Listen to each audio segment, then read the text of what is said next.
believe, 5 games left. 1 more against Team China, 2 more against the Republic of Korea, and 2 more against Team Vietnam. So there is still plenty of opportunity for them to look for more wins and try to chase down the chance to get into the semifinals and finals beyond to try to medal in the tournament. It is going to be an uphill battle, though, if Team China is able to take another win like that and add a second loss to the column. But still, that's hypothesizing way in advance. That's still looking far forward into this tournament structure, and there's still plenty of things that could change over the duration of this tournament because it is such a volatile and explosive game.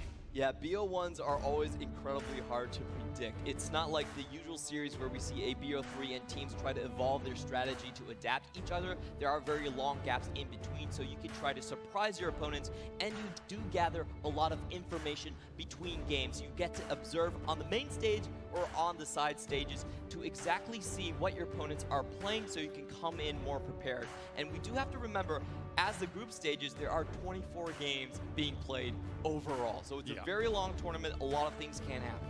Yeah, and there's plenty of opportunity for upsets over the duration of that tournament. But as you said, that information game is something that's so important. A lot of our eyes should be on the coaches backstage. While they don't get to play in the matchup, they're the ones who determine the champion picks and bans. They're the ones who determine the strategy that the teams take into these matchups. And after seeing that game 1, are we expecting a standard tournament out of this, or do you think we might get to see some wacky fringe picks? Because we've already got the Aatrox in the mid lane and the Echo jungle.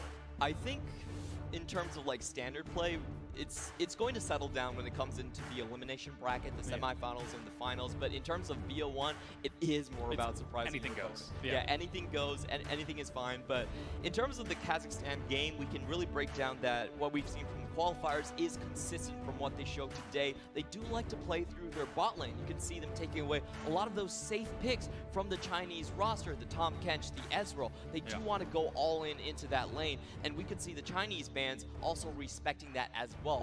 Taking away the Tahm Kench and the Trundle, the jungles, the Trundle and the Olaf. These picks are very good at ganking into the bot lane. So I think the philosophy of Kazakhstan has been made apparent. Yeah, they're certainly showing that they do want to try to focus on that bottom lane. Of course, that being said, we've got plenty more games coming at you. But before we get to those, we're going to go ahead and take a quick break. Don't go anywhere, ladies and gentlemen. The 2018 Asian Games here in Jakarta. We'll be right back.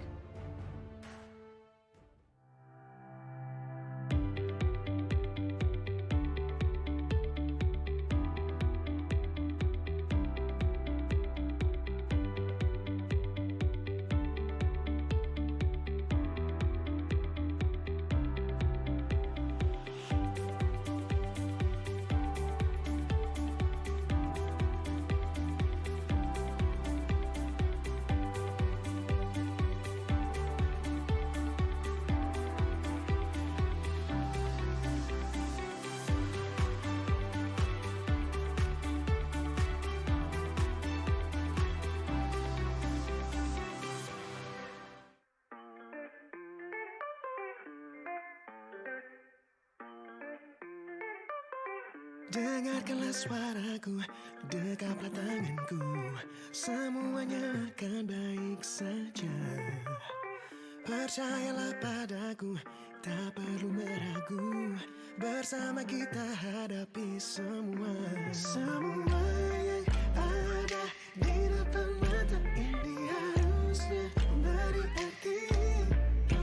Semua yang pernah terjadi dulu harusnya dewasakan hati. Take my hand and we can fly away to the land where all my dreams come true. No more tears, just wipe your fears away. Maybe not today, but tomorrow we're gonna be alright, baby. Trust me, it will be alright, baby. Believe me, 'cause we'll be just fine. All the ups and downs we keep moving on. Maybe not today, but tomorrow we're gonna be alright. We got gonna be alright. We got gonna be alright. We got gonna be alright. We got gonna be alright. Yakinilah langkahmu, percaya anganmu, semuanya akan baik saja. Kobarkan semangatmu, jangan pernah padam, bersama kita hadapi semua.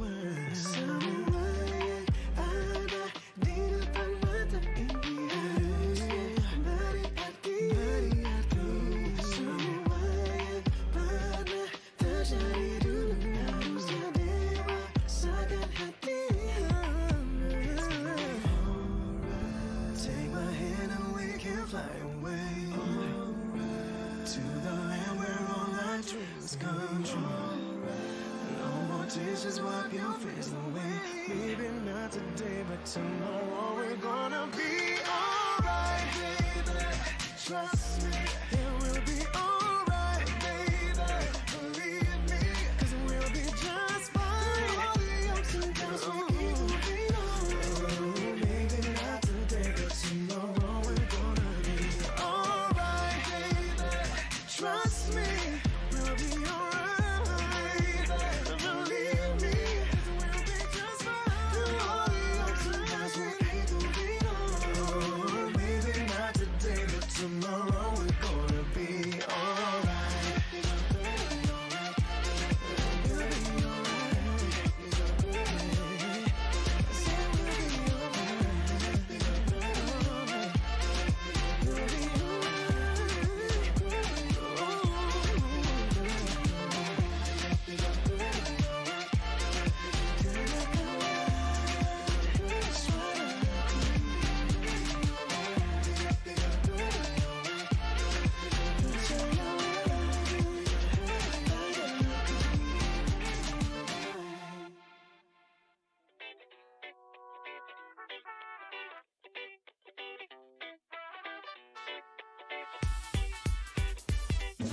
syukur akan hadirmu. Mewarnai membawa sinar juga harapan. Sambut kobar apimu melewati semua rintangan dan menghadang. Selama kau masih berlari, ingatlah ku kan menemani. Pancarkan energi, ciptakan langkahmu. Semangatmu kan ku hargai. Bersama kita tak berhenti. Pancarkan energi, ciptakan kisahmu. Mewayang kita bersinar. Cipta kita baru, cipta kita baru. Cinta akan tunjukkan. Cipta kita baru, cipta kita baru. Pararari, paparara. Pararari, paparara. Pararari, paparara. Pararari, paparara. Syukur akan hadirmu. Mewarnai membawa sinar juga harapan. Sambut kobar apimu melewati semua rintangan dan menghadang. Semangatmu kan ku hargai. Bersama kita tak terhenti. Pancarkan energi, ciptakan kisahmu. Mewayang kita bersinar. Cipta kita baru, cipta kita baru. Cipta kita cinta akan tunjukkan, akan tunjukkan. Cipta kita baru, cipta kita baru. Show your energy and show your banggang ni. Can shoot them target with your bullet bang bang. Revelation, presentation.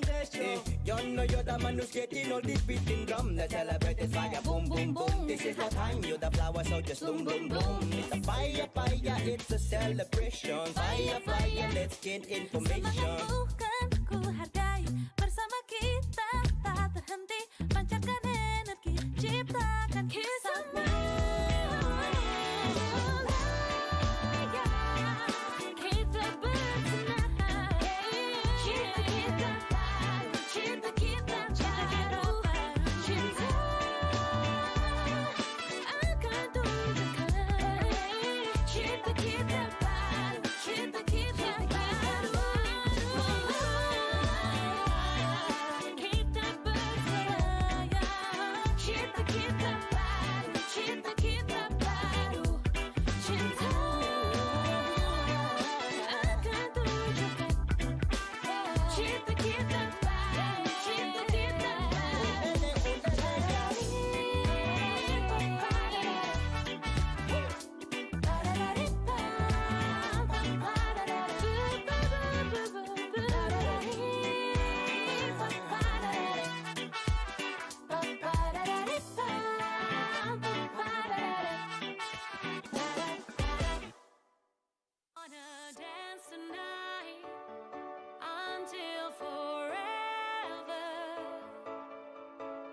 this be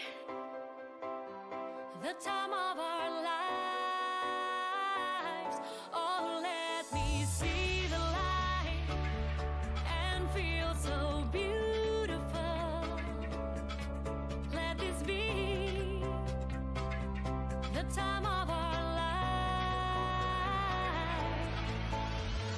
Beauty is vain, charm is deceitful, strength is my friend, 'cause luck is unfaithful, grace is my makeup, gold what I'm made of. I'm reaching for the stars so you know where to find me. Pain is my fuel, set me on fire.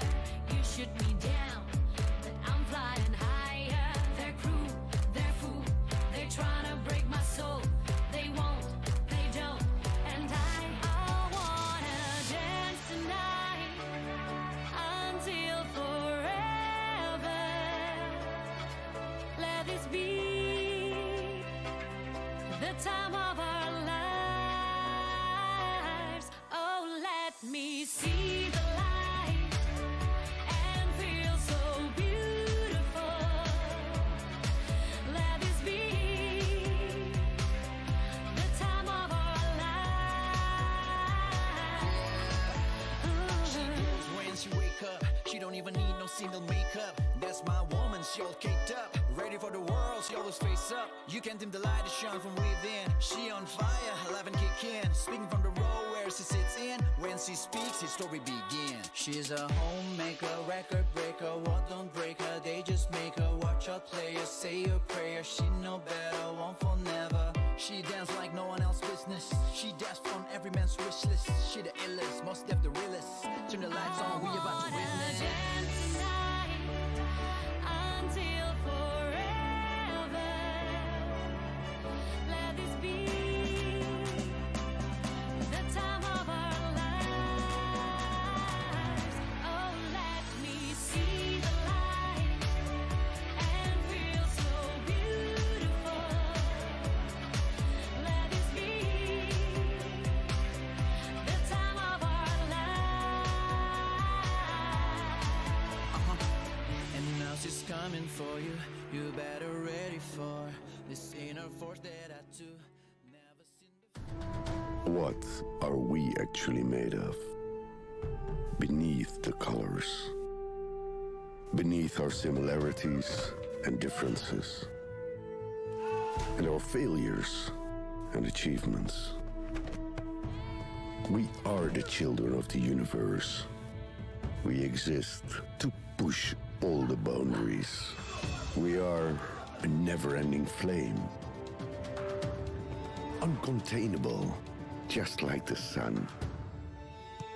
Listen to our eternal heartbeat as we march to greatness.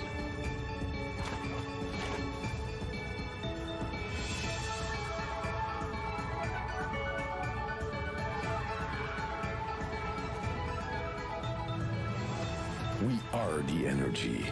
Asian Games 2018. Energy of Asia. Hello and welcome back to Asian Games 2018 for the League of Legends demonstration games. My name is Pulse. I'm here back with Clement. You're going to be joining me here for the next game that's going to be coming up. How are you doing, Clement? How's the first game? Oh, the first game was quick and brutal, but it was definitely a fun one. Bit of a sub-20 happening right there, Clement. I mean, it was hardly any game time. I know Dom got up, he got dressed, got ready, and jumped on air for like 10 minutes. It was like, okay, bye, Dom. Yeah, that was 3 hours of work for him, but he's out for the day, so have fun. Yeah, we'll see him again tomorrow. But you're expecting more of the same going forwards, Clement, that we're going to see a lot of very one-sided games coming out of groups? Well, not really, because that would probably be one of the top teams in the tournament overall going up against Kazakhstan, who we do have a lower expectation for. But in this next match, in going over to Group B between Indonesia and Kingdom Saudi Arabia, I think this one is actually very closely matched. Oh yeah, 100%. Of course, Indonesia coming in invitationally, of course, and they will definitely be the hometown favorites. I know the audience right behind me is going to be hyped to see them take to the stage. And also, as you said, taking on Saudi Arabia. Of course, they came out of a 3-man group. I know that Kazakhstan came out of a 2-man group, so expecting more of that squad. Yeah, Saudi Arabia did go 3-1 in their own group stages, trumping Iran and Syria to get here today. For Indonesia, just like you said, they were sent here by invite, so we have not seen them in the qualifiers so far. They did get to conceal a lot of their strategy. Yeah, exactly. That's going to be a huge thing because actually for a lot of these teams outside of what we're expecting to be the top 4, I think that hiding the strategies, especially in a best-of-1 format, going to be super important for them because you can come out of curveballs, you can have crazy upsets happening all the way through the tournament. I think we all remember the great upsets of 2014, Kaboom coming in and just smashing Alliance. So I mean, it's possible in a best-of-1 format. Yeah, we could be seeing a new world order really shake up here, so it's very interesting, and footage is very hard to find, especially for the Saudi Arabia team. They do play some games over in the North African and Middle Eastern leagues, League of Legends All-Stars. That's where you can really catch up on some of their footage, but overall it's still very scarce. They don't have their own servers there, and most of their players actually do play on EU West. So that's where some of our data points are going to be coming for. But on the other side, for the Indonesian team, I think they're very well known. They are the home crowd heroes, they're hometown heroes right here, and they were the top team in the LGS for spring during the regular season.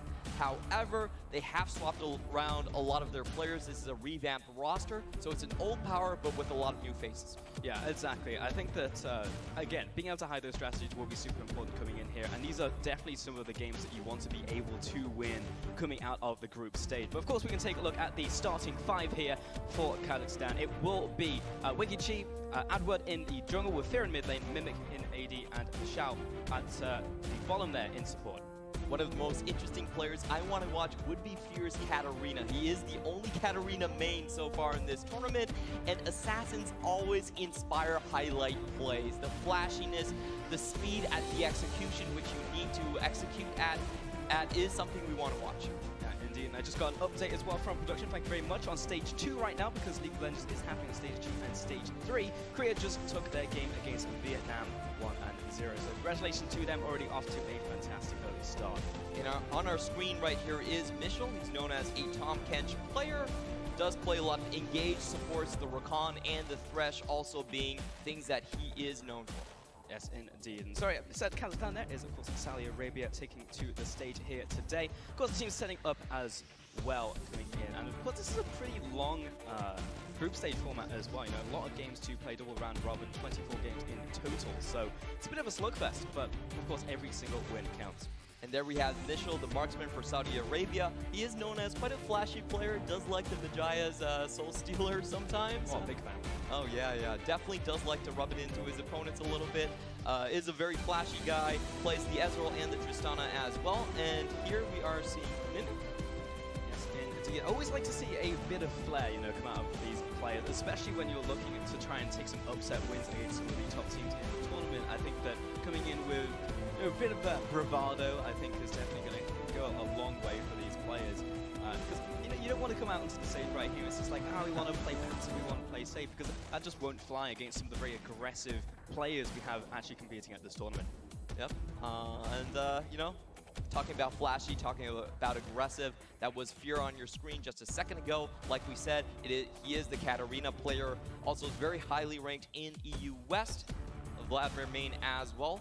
And we had Climb Stairs right there. Their jungler is known for early aggression. The Graves, the Rek'Sai, and the Nidalee being his main champions. Oh yeah, I know that we were casting the qualifiers and these guys were absolutely mental on the Rift. They were just going left, right, they were just coming at you as fast as possible. I actually think that was pretty much a recurring theme throughout the qualifiers in general, that players and teams were just hyper aggressive and just would go in. I know I had to, in this round, to be a second play-by-play for me because there was just so much action going on. Yeah, definitely a lot of interesting picks, a lot of action. The games that we casted did not last 30 minutes in the Saudi Arabia, in the West Asian regions. Absolutely not. But we can take a look at the starting roster for Indonesia coming in here is Fake Friend in the top lane, we just had Fake Lover. Fon in the jungle with Wynuts in the mid lane, Ilio in AD carry, and of course that is Potato in support. Yeah, don't be fooled by his name. He's actually incredibly aggressive and he likes to roam around. And this team also has my favorite ID so far, Wynuts. Why nuts, man? I mean, first off, I thought it was like why not, like the Pokemon, but apparently not. Potato, big fan. Of course, I'm from the UK, so very close to my heart, the old potato, the humble potato. You have to be very careful about this player. Whenever he disappears on the map, he's usually heading towards the top side. I think this Vietnam squad is most noteworthy for being a twin-headed snake. The teams usually decide to play the top side or the bottom side of the map. Yeah. They play both sides. They always play both sides. They don't really group that much, and they do like to split push on both ends of the map.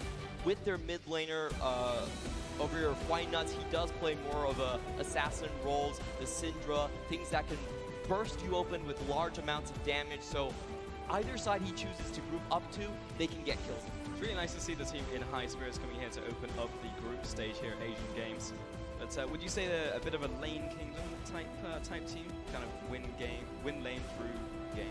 Yeah, in the way around. recent You know what I'm splits, they've definitely been stronger in the laning phase, but have faltered a little bit in the middle and late games. We have seen them in the GMC qualifiers, but unfortunately weren't able to advance, and they have lost their opportunity to go towards Worlds. Yep, fake friend there. Coming into the lane. Hopefully he's not a fake friend to the rest of his team, hoping that he can do as much as he can to support them from the top lane. That's what I was thinking about, because this player is incredibly unique. He doesn't really teleport, and he pushes the lane all the way to the bottom. We've seen him multiple times take away inhibitors by himself, and if he uses a teleport, it's usually to go back to his own lane. Really famous on the Darius, and also very noteworthy on the Jax. Oh yeah, I've seen that type of player in my solo queue games for certain. A man after my own heart. You are that type of player. 100% Clement. And hopefully he can actually just make a lot of things happen in the top lane. Because if he is just purely going for that lane dominance, that's something we don't see from a lot of players really in competitive. You know, typically you will look for those flanks, you will look to try and group up the team, you will try and make a map play. But if you're just perma-split pushing, might not be prepared for that one as we get into Champion Select right here. And we're starting off the banning phase. We'll see what the teams have for us here today, Clement. So I think we can, the two main directions we're going to see the banning phase go into is, one, do you take away the respect picks you have for the other team, the pocket picks, the small tricks that you know they have, or do you go with more of the meta? You say that, hey, we haven't seen you guys for maybe 4 or 5 patches, we're not exactly sure what you guys actually play, so let's just stick it to the meta. Those two are going to be the main decisions right here. Oh yeah, we're currently playing on patch 8.15 right now. Keep that one in mind, as Saudi Arabia will be taking away Graves right there as their first ban. On the opposite side will be an immediate Nocturne. So really just looking towards the junglers to start with this one off, and including a Kindred, so I don't think that one's going to stop. Yeah, so we do see the respect route being taken by the Saudi Arabian team, trying to ban out Fong. He is known for his early aggression. The Graves and the Kindra are the two hyper carry champions that can also provide large amounts of physical damage. And that's one of the cool things about the Indonesian squad, is that they typically like to play mages in their bot lanes. They do have to try and balance out the physical damage and the magic damage portions of their compositions, and that's the big champion I was talking about for Irelure in the bot lane, the Swain pick.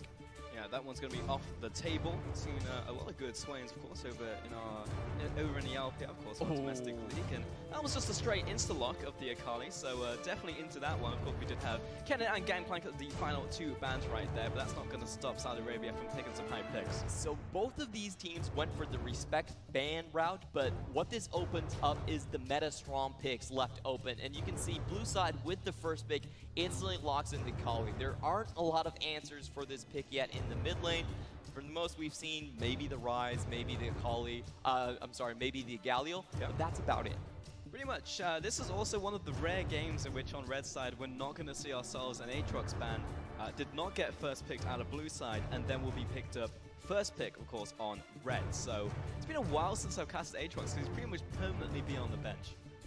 Yeah, definitely has been the case. Has been receiving some slight nerfs in 8.15 and moving forward, but still one of those top meta picks. And that's the thing we're talking about. Both of these teams are then defaulting to what's strong in the 8.15 matchup, and they might go sideways compared to their usual style that we've seen them play so far. Especially for Irelure, he's now going for Varus, generally considered the strongest marksman pick on 8.15, but not something that we've seen them play during the GMC game recently. Yeah, definitely been strong for a while, the old Varus. Lots of different ways you can play that pick, and we're seeing a lot of the AP as well as the attack speed and the penetration build. So we'll see what he's going to bring forward today. Saudi Arabia picking up the Gnar into the top lane. You'd have to assume there for Wicked G, and it will also be a Brawl pickup very early.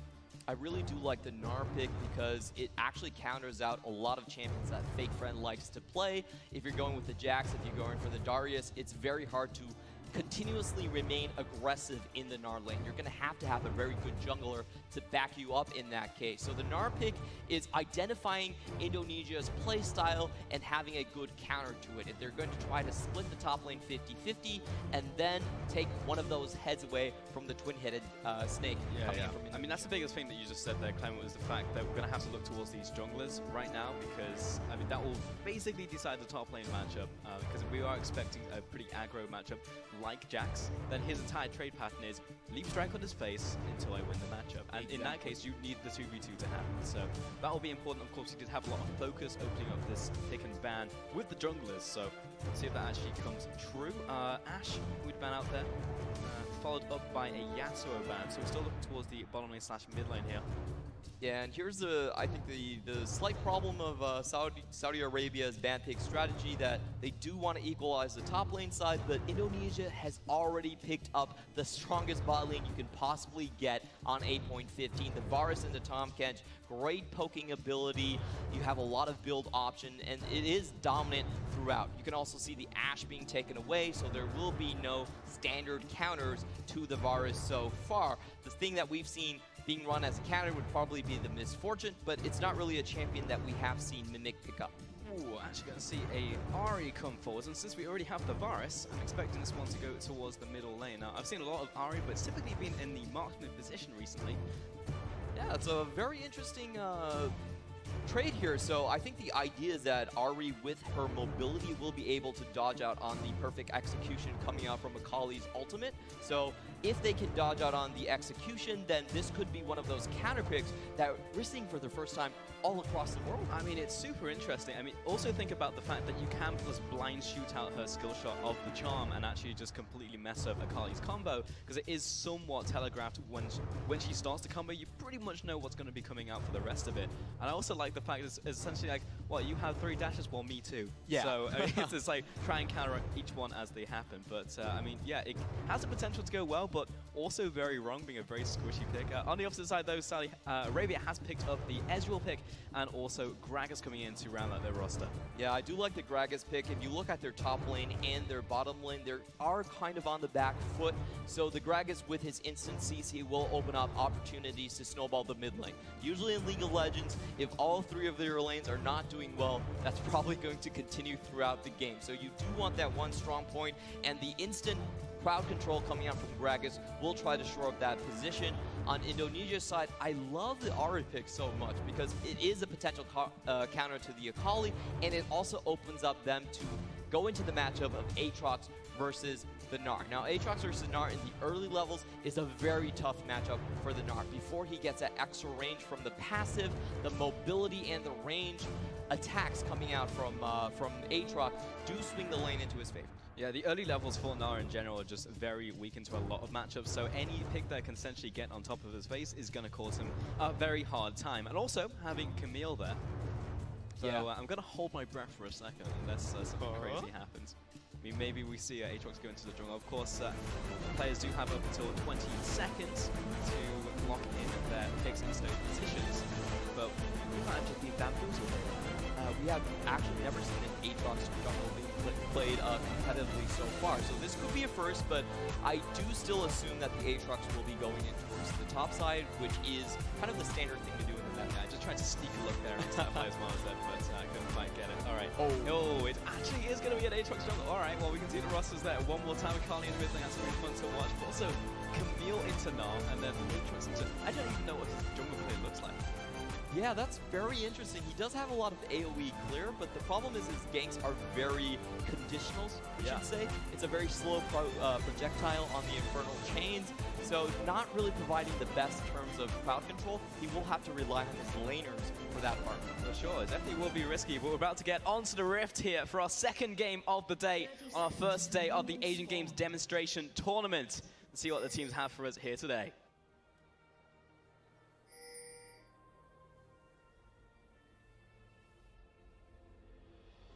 And as usual, we're going to be taking a good look around the rift before we start the game. Of Shopkeepers course. a little bit. Yeah, we took a different one, of course, over at the Asian Games. Got a different look through the rift. Always like to take different paths. There's many undiscovered things. Just as there's a deer, of course, overlooking the map. And some crazy critters. We've got Fear in the middle lane, playing that Akali. Seeing the early portion right here. Team's just rotating through the river, maybe getting some deep wards down, but nothing too crazy. Yeah, neither side has a definitive advantage in the level 1, so they will be happy to just basically spread out the map a little bit, but we do see some early vision coming out from Saudi Arabia. Actually, during the break screen, I believe both sides did do invades, so excuse me, I will have to rephrase that, but both sides do understand where the junglers are starting. They have vision on all red buffs. They do indeed. We'll see that Gragas will be starting down here. And bottom side looking for a path towards the top lane. Now, we're talking about this in Champions Select Clement, where the top side, I think, will be pretty pivotal, especially when you have a player like Fake Friend, who will just constantly push up that top lane. So seeing how this Aatrox will path towards the top and maybe look for that 2 versus 2 will be interesting. I reckon Gragas, though, will be pretty strong to at least counteract the fact that Camille should have a relatively good early. Yeah, Camille in this matchup, the early game is not always as easy as you seem. I would say that this is a bit of a skill matchup, and it's a matchup that can be swung very heavily by jungle interference. However, in the bot lane, we do see Indonesia stepping up with their advantageous bot lane, being aggressive. They do like to play for early kills in the bot lane, and that's one of their most dangerous points. If you're talking about pure solo lane kills, it typically does happen among our lure in the bot.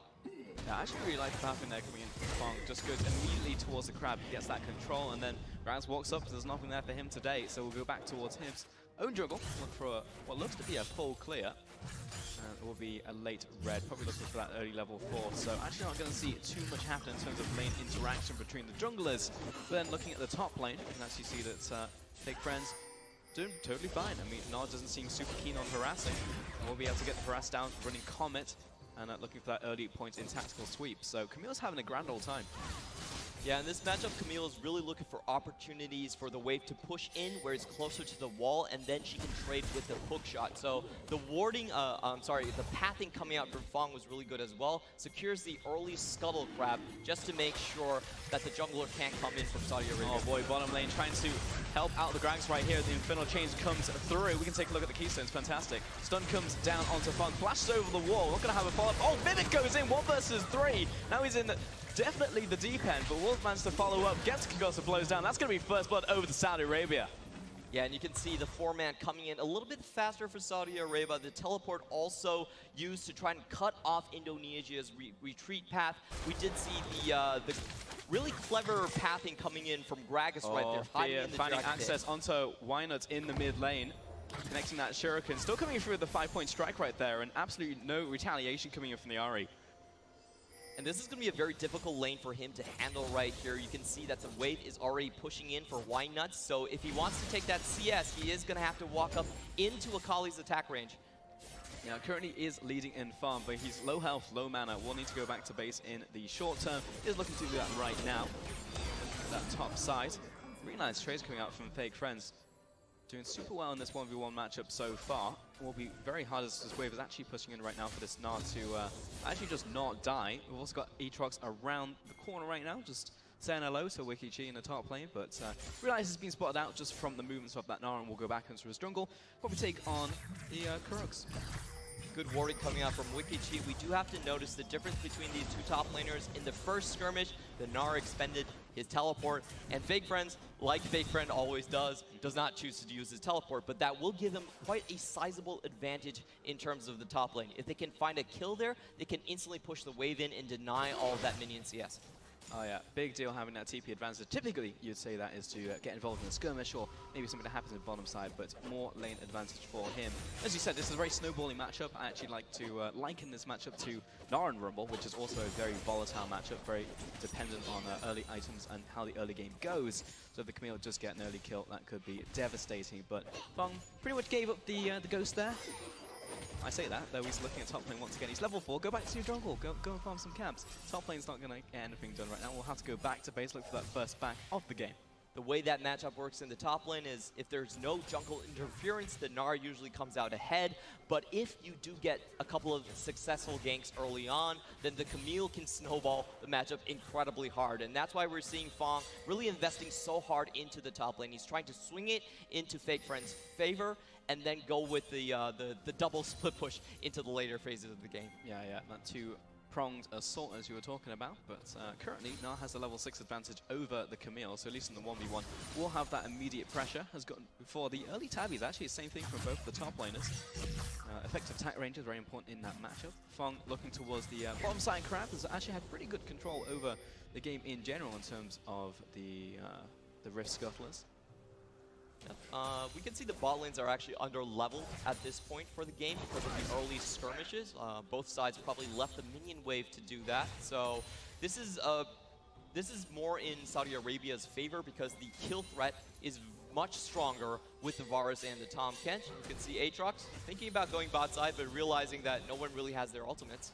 He's thinking about it, but Gragas is already in the brush, ready to execute. And they are pushing forwards behind this minion wave. Big stack of caster minions. It's almost like he's aware something's up, but he's definitely crossed the point of no return. And Saudi Arabia does go in. Yeah, we didn't see what happened, though we took a lot of health, so I can gather probably they tried to kill him. That's definitely what happened. But Potato did flash in with the Devour save, so nothing really to come out of that. And no summoners used on Saudi Arabia side, so still a successful gank overall. Yeah, I feel like we have to turn into CSI detectives for a second. Detective Chew to my right. Yeah, definitely just Devour coming up right there. And Gragas will farm the rest of his jungle, probably look towards the level 6 here for both of the junglers. And you know, this is not what I was expecting, to be honest. I saw a bloodbath of a first game come out. It was like sub 20 minutes coming out from you and Dom. And this should be a very close game. This is why I'm so excited for this. There's a lot of interesting picks in this match as well. It's not typically what we think of in the meta, the Aatrox jungle. We've never seen that. And the Ahri into the Akali matchup. Like, they're both level 6 now, and we've been talking about in our in the LPL, whenever the Akali is picked in the solo lane, she always gets a solo kill. I want to see if Fear can still pull it off. Yeah. That being said, we have a lot of flashy players in our domestic league, Mr. Clement. But yeah, we'll see what Fear can pull off. Because again, watch this guy during the qualifiers, and he was super aggro. As was Mimic, in fact, on the bottom side. Those two players definitely stood out to me. I think Trent's back to the top side, gradually falling behind and far. About 3 waves, in fact. Both execution. That second charge. Dodges out of the charm, very important right there. Of the set that doesn't connect, and will actually choose to go back in, go right into the shroud, and just come out with some return damage. So well played out there by the Akali. Not really seeing the window to really put some hurt down onto the Ahri themselves. And we can see that the Ahri matchup does work. So she was able to dodge out in the majority of the damage being thrown out by Fear, trade a little bit back, and both of these champions with their sustain, they basically passed the solo kill phase with flying colors. Nobody really touched. Yeah, I don't know what your definition is, you know, past. I mean, they got out, not die, but I want to see some blood happen in the mid lane, Mr. You're coming in from a viewership perspective, and I totally agree with that. But if Akali doesn't get that solo kill when she hits 6, I would say that's a successful counter. That's how strong she is in the meta right now, is, oh, I didn't die. Ha, I won. You're playing to go even and not just completely fall off. I totally get it. But yeah, in that case, I will say that Ahri has that one, as you said. Top side, once again, just seeing these guys trade off. And constantly WickedG seems to push up the tower, and then kind of freezes in the awkward spot, but doesn't seem to matter to him. His warding coverage has been strong. Greg has been warding from when needed, and Fong hasn't managed to do anything in the top side. So yeah, I feel like just in general, Saudi Arabia has been playing this exceptionally well, at least in the side lanes. I definitely thought there was more snowball potential for Indonesia's side in terms of the laning phase, but everything was pretty much diffused. It was really good warding, like you said, from WickedG in the top lane. That was the second time he was able to catch out Fong on the river brush, and resulted in him wasting quite a lot of time up there. Yeah, 100%. And you know, I was promised some rotators from Potatoes, but I haven't really seen any of that happen so far from the all-time coach. He's pretty much been sat in the bot side. He wards a little bit of river, like a good catfish, and that's pretty much been it. Well, if they don't have their top side going, they typically don't rotate out. So for Indonesia, most in of the right now. action actually comes from the top side, but I feel like Wikichi has been doing such a good job of keeping Fake Friends on the back foot that Indonesia has kind of lost its way. In this matchup, we typically do see a lot of attention being thrown into the bot lane because of the crowd control coming out from the Varus, but they really haven't tried that often. No, really. And there's a lot of picks right here that I know if I typically look at just intercomposition, like Spark's going to fly, so much is going to happen between like the 5 and 15-minute mark. We're going to be looking towards a mid-game, and then we'll be opening up to skirmishes, and by the time team fights happen, someone's going to have a gigantic lead. But so far into this game, it's around 1,500 advantage over to Saudi Arabia, and that's essentially it. Exactly. I think in terms of the different styles between these two teams, Saudi Arabia definitely strikes me as a more skirmish-heavy team. They group up as a 5-man, a little bit much more common than Indonesia, which at times does hold on to their teleports. So if it does go into that skirmish phase and the main litmus test will be rotation speed, then I think Saudi Arabia should have an advantage. Oh, baiting him into the fight, and baiting the hook shot as well. Wrong place, wrong time, flashes away, uses the ultimatum, but at that point, no point in flashing. That's going to be an easy kill over to Wikichi on the top side. Yeah, and AWOD has really been playing the jungle a lot better, in my view. All right, I see you. Bottom lane kill over to Brom right there. I hear the crowd as well. You can get behind your team. Indonesia getting their first kill of the game, of the tournament so far. Nice double knockup coming in from that Aatrox, looking towards the World Ender, and Potato into the top lane. That's the rotation I was looking for. Body blocking both these guys from diving the Aatrox. He's thinking about going back in. You should probably go back home.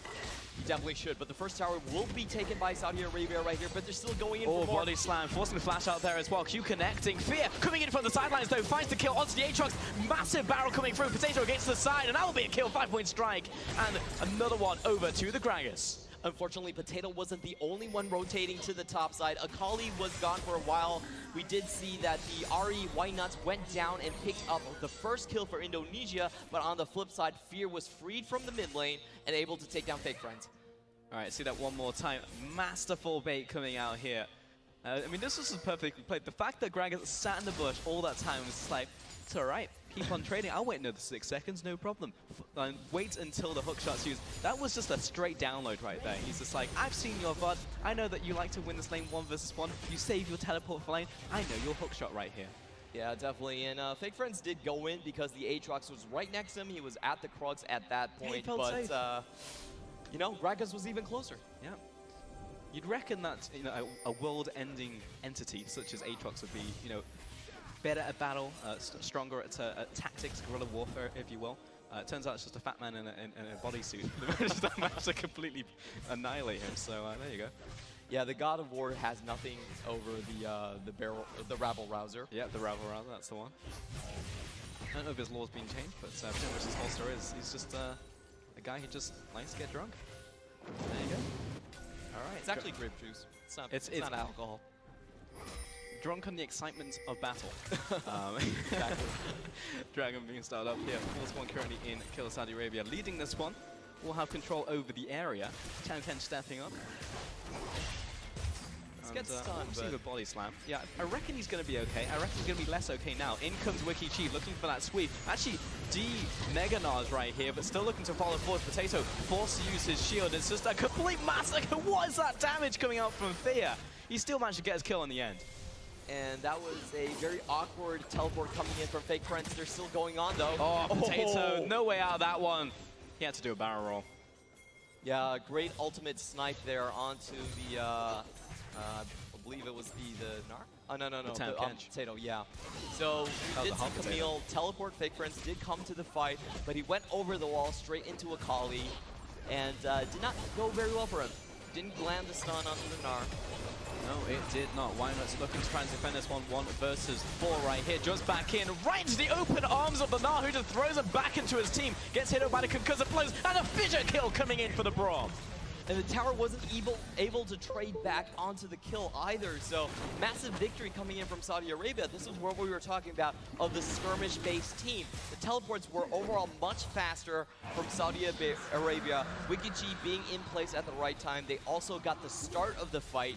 And, you know, like, Indonesia's strategy in terms of their structure is a little bit unstable. Like, it really requires your laning phase dominance for you to snowball smoothly into the mid phase, and I think that's the crack that we're seeing. I mean, that's the problem. I mean, honestly, we were just talking about this. We're expecting like skirmishy type of fights, especially when you see like a Camille, an Aatrox, and an Ahri. Sounds like the start of a bad joke, you know? But they want to be looking at skirmishes, look towards the jungle fights. We didn't really see that up until our 15 minutes, and I feel like we're just accelerated so quickly now that when you look at a teleporting Gnar, a perfect flank coming in, and then multiple teamfight tools, this is going to happen. Yeah, and let's just watch that again. A very brave play coming in from Why Nuts, but probably a bit over-aggressive, and a beautiful snipe coming in from the Braum. Also taking the tower down just in time. His AD carry was watching out for him. Yeah, you're fast, but you're not fast enough to get away from the Gnar. Probably wasn't expecting the Gnar to still have his ultimate, to be honest, because he teleported into the last fight, then immediately de-Mega Gnar'd, and he was like, well, he must have used his ultimate. It's totally fine if I go in, because I'll be able to dodge the wallop. Not going to be the case, and Gnar ultimate comes out very, very quickly. That'll be another nice pick, mid lane tower. And all outer turrets now down for Saudi Arabia, plus the first dragon of the game, and now control over top side. So potential to go for this Herald and crack open the inner towers right here, which will just accelerate the game even more. Nice little dodge there from Fake Friends. And at this point, Saudi Arabia has total control of the 1-3-1. Their Akali is already pretty fed, and she can start going into the side lanes. You can see that already happening, moving up with her jungler Gragas. And in the bot side, I feel like Gnar has a firm control of the matchup as well. The CS scored is pretty massive at this point, up almost 30 CS. So the Indonesian strategy, the double-pronged attack, has been pretty much neutered. Yeah, both the prongs have been broken, but instead of Broken Blade, we can do a lot of damage and Riven's can't be anything. But still right there, not going to happen. Nice secure coming out from Gragas, and he'll be picking up the Eye of the Herald as well. Let's go back into his own side of the jungle. Really close attempt from Irelure. Unable to snipe that out. So I think now with Indonesia on the back foot, they're going to have to play more of the pick potential game. Saudi Arabia is probably no longer going to group up as a 5-man. They're going to go into the 1-3-1 strategy that we're seeing on the screen right now. And it's more about Indonesia trying to pick off the side lane split pushers in Gnar and Akali. Yeah, I fully agree with you, but this is something that commentators say a lot. It's just like, well, they're on the back foot, so they should be looking for a pick right here. But to be fair, this composition is super good at looking for those picks. You've got a Charm, the Ultimatum coming out from the Camille as well. Great pick potential coming out even from the bottom side. Fast rotations through from the Tam Kench. However, if that happens, you're going to have to burn your ultimate. Look at the damage coming in just from Mimic alone. Getting reverse picked right there, will be sent back to base. Not a kill, but has effectively shoved them away from the mid lane. Looking to try and interrupt this one, and the Herald will not come through. Nice little play there coming out from Fong. Well done with the World Ender, just to stop that tower push from the Herald. But they are still down a member. You can see Why Nuts is still making his way back into the mid lane, and the poke potential does solidly go to Saudi Arabia. Looking for that pick right there into the mid lane. Fear is actually just going to go right into the battle right now, and Fong goes in for a second time, instantly dies. Fear dipping and diving through the battlefield. He'll eventually go down, but that's a massive wallop coming in for that Gnar. In comes the True Shot Barrage, flying across 3, and Why Not will instantly go down. Potato trying to get away from this play, but he is slowed down, and WikiChi is opening the door like a gentleman. That's giving another 4 kills over to Saudi Arabia. And that was such magnificent coordination coming in from Saudi Arabia. Their target selection was on point. The Aatrox just used World Ender previously to stop the Herald. He had no revive, so they focused him down first, and then they went for Irelure into the bot lane and just picked up all the kills one by one. The target selection here was absolutely spot on. Yeah, great stuff coming through. I mean, Aatrox just wants to be the tank, wants to be the hero of the day, but just insta-died and just opened up the backline to get shut down. And you can see Potato was not in position to use the Devour on Irelure. Irelure did flash right in front of him, but the fingers were still not fast enough. He does fall down, and the tower tanking coming in from Saudi Arabia was also beautiful to watch. Well, the only way that play could have been better is if WikiChi chose the Gentleman Gnar skin. I mean, that was just as clean as you get. Krakow in the mid lane tower, even though the Herald got stopped. I know for all we're talking about the laning phase, like fantastic. Ari's been able to neutralize this matchup, at least go even with the Akali. Managed to pick up 3 kills in skirmishes and team fights, and that's just the problem with Assassins right now, specifically Akali. If she just randomly picks up kills, reminds me of like old Fizz, you know? It'd be irrelevant up until like 30, 40 minutes, but it's like, what? Why? Picked up 2 kills in a team fight for some reason, and now irrelevant again, and that's just Akali, but worse. Yeah, definitely. Akali is probably the top tier assassin in the meta right now, and one of her strong points is that after she gets those kills, she can't go into the side lanes and then continue to snowball into the 1-3-1. She has a compositional win condition, we would like to say, and that really takes her one step ahead of most assassins in that she is still very useful come the mid game, come the late game. Yeah, rotation towards the bottom side now, setting up this minion wave. Shao just pushing forward right here, and Fake Friends gonna do what he can, but probably needs to get out immediately. Oh, that missing shot, a fraction away from hitting. That would have been a kill for certain with the concussive blows damage. But it seems like Indonesia right now just throwing through a bit of a loop, don't quite know what to do in the right situation. Sending often one person to step up, and it's like, all right, we send this sacrifice forwards. Please take them and not us. Yeah, I think Indonesia needs to basically all in onto the 4-man from Saudi Arabia in the bot lane. They can do this multiple ways, basically. They can use the Tahm Kench Devour and, whoops, that's going to be a 4v4 from now on. But I'll continue with my point. You can use the Abyssal Voyage, send World's Ender into the bottom, and then try to engage from the front with Ahri and the Camille. So if they can pull off that execution, it could be a swift 5 versus 4 turnaround. Right, Clement, if we didn't say it, it didn't happen. It looked like anything to me. But what does look like something to me is Baron being started off by Saudi Arabia. It's going to be Fear as the one to be the chosen champion to step forwards. All right, step up. Who's it going to be? No one. Good choice. That's going to be Baron over to Saudi Arabia. Things looking very gloom for the hometown team. Doom. Yep. Are losing a lot of map control so far and haven't really been able to pull off any plays in the recent 5 minutes. They have been on the back foot the entire time. They really do have to be the aggressors if they want to come back. Actually gets us. We'll see how fast he died here, because I'm expecting Derry. Okay, so that's one proc of the ult. That's the second proc, and yeah, he's dead. Yeah. And really, what do you do as an AD carry in that situation? You come out of laning phase, you're feeling good, you got an item and a half in your back pocket, you got almost 200 farm at 20 minutes, like, all right, time to deal some debt. I'm dead. You try to ask for Potato. It's like, Potato, are you next to me? No? No summoners? No, okay.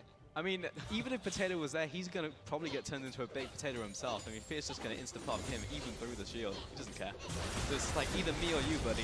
Funk pushing forwards. Oh, looking for the nice charm right there coming out of the Ahri. Michelle having to jump back to the team. Looks for the World Ender, but won't find any purchase. But still, great pick coming out of Indonesia. And that's exactly what we wanted to see. Yeah, they were defending their vision line incredibly well. That's typically the second line of defensive vision in your own red side jungle, and they were already there waiting for Saudi Arabia. Does find the 2-man pick as they walk into the jungle there.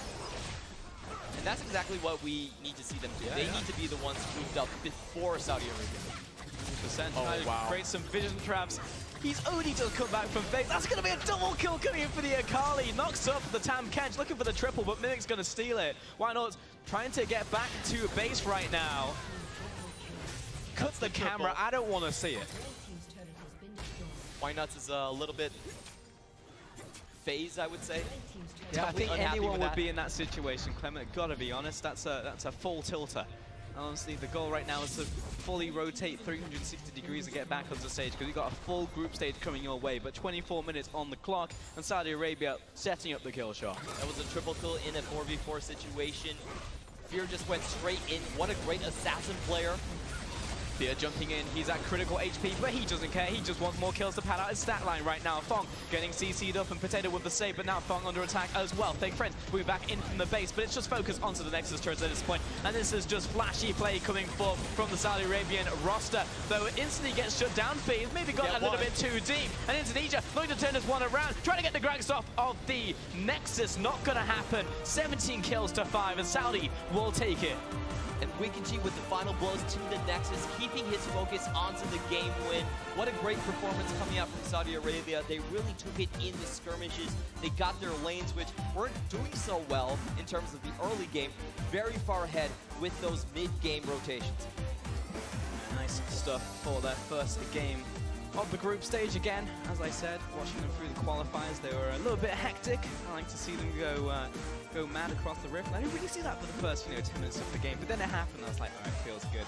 Really just needs to get that first kill on the scoreline there for the Akali, and felt super confident to pretty much carry the rest of the game through. Yeah, Saudi Arabia, they do play with a bit of flair. Picking up the Akali, Fear, known assassin player, and those are the trials and tribulations of trying to respect your opponents and leading the meta picks up. I can make a safe prediction that I don't think Fear is going to get Akali anymore throughout this tournament. Yeah, I feel like that would have to be the case. I understood what was coming out there from the Indian roster, leaving up the Aatrox, like, well, try and bait them into a bit of trap right there. It's like, if you want the Akali, sure, but pick up the Aatrox and they will actually have a strong top side of the map. Didn't really come to fruition. Understood the tactics, didn't work in terms of the game itself. But in the end, there will be a very nice win to open this one up. And I do like the contrasts of styles as well. Indonesia, they are the two-pronged attackers. In Saudi Arabia, they do like to group up and find those skirmishes.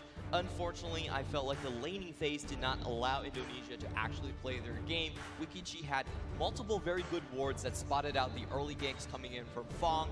That lane for Camille never got rolling, and I feel like Fake Friend's strategy of just split pushing to the inhibitor really just never started. Yeah, I feel like step one was there because the Aatrox got priority into the top side, managed to nail down the Cram, and it's like, alright, great. Then hovered around the top side a bunch, consistently stayed around the top side of the map, but could never really find purchase to that lane, even though he was kind of outpacing the Gragas in the jungle. But I would say it was pretty much diffused just by the top lane. I actually think that Wikichi by himself, as he said, with the warding control, the way he was playing up the lane, he just downloaded his opponent. I mean, it's as simple as that. Even in that gank on the top side, it was just like, I'm just going to play it cool as a cucumber, just wait for you to commit your hook shot, and it's like, alright, bam, that's a kill, and then that lane was just straight done. Yeah, pretty much. And I feel like watching Indonesia, I've gone through a lot of their games. I feel like they really need to strengthen their ability to snowball the bot lane. They had a superior matchup there. They had their first kill into the bot side as well. It is a lot of crowd control, a lot of pushing potential, but unfortunately, they usually put most of their eggs into the Fake Friends basket, and when that doesn't really go so well, you can see the team kind of slow out in their pacing, not really know where to go, and that's when Saudi Arabia really stepped up with their win. Yeah, exactly.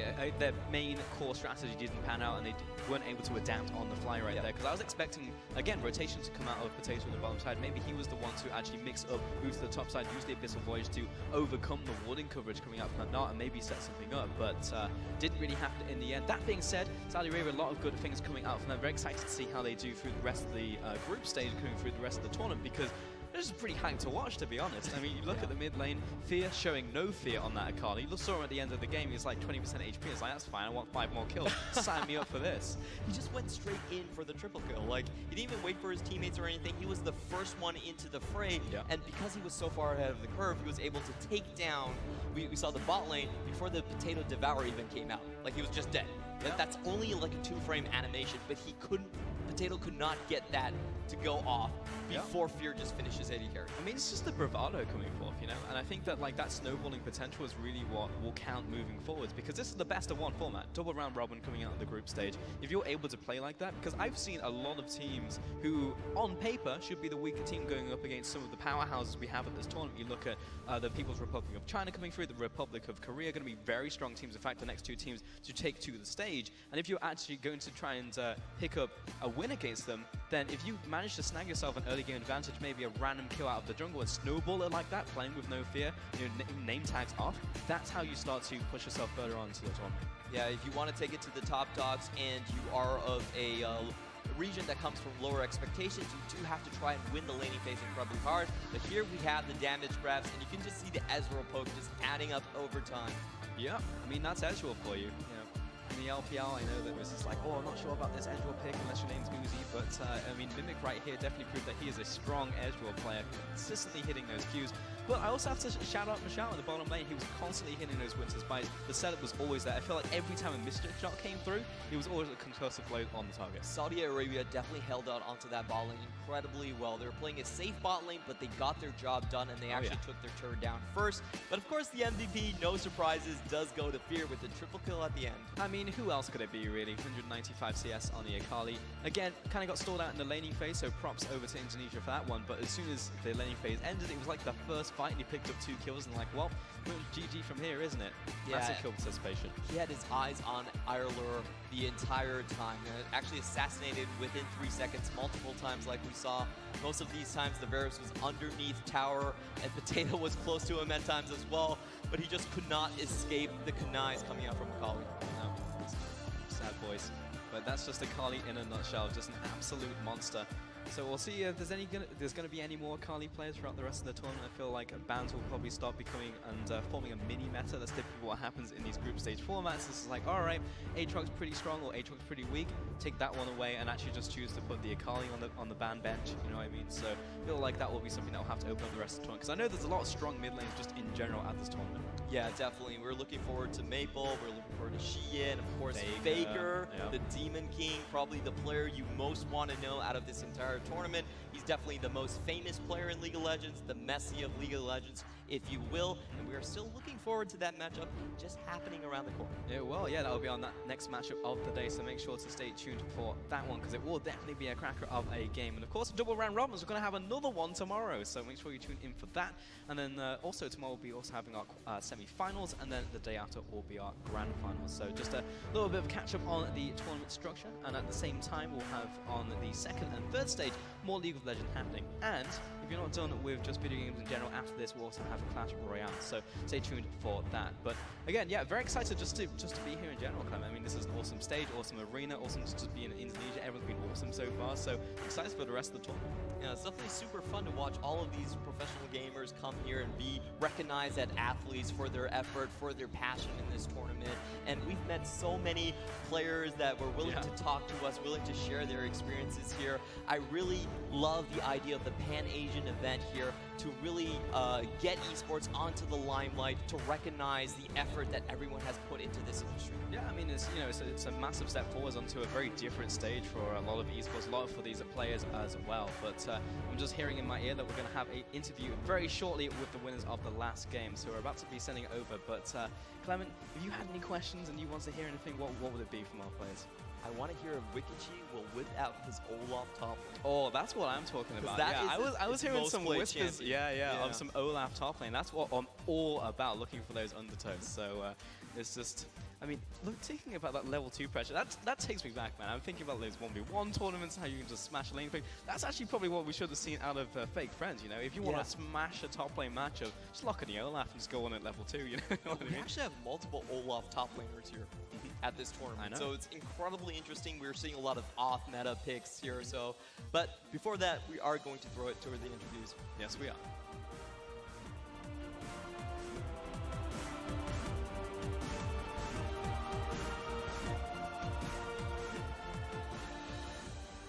Good morning, everyone. We're here in the after-match interviews. I'm Isaac Peña Mulay. We just watched a great match between Saudi Arabia and Indonesia, with the Saudi Arabian side just taking a win and moving into the next round. We're here with Fear, the MVP of our game. Congratulations on a great game, man. Thank you, man. All right, so Fear, we have some questions for you. You guys came in strong, finished strong. You showed great level. You're taking this really seriously. What are your expectations for this tournament? We did great in the first game, so I hope we reach the semifinals, because it's our first huge stage game, and you know that stuff. So it was a great experience for the first time. All right, can we expect that you guys are going to do even better in the next match? Yeah, of course. Of course we'll do that. All right. I like that confidence. Confidence is totally necessary if you want to go back home with a gold medal. Yeah. And the second question, Jakarta is a beautiful city with really nice people. How have you felt in these days right over here in Indonesia? It was great.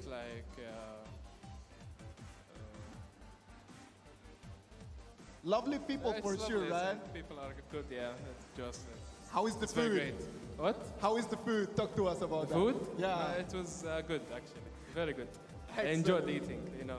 I hope that Fear is going to enjoy his time right over here in Indonesia, the same as all of us we're doing right now. And after the advertisement, we're going to be back here with more of the 2018 Asian Games eSports demonstration event. Thank you. Thank you.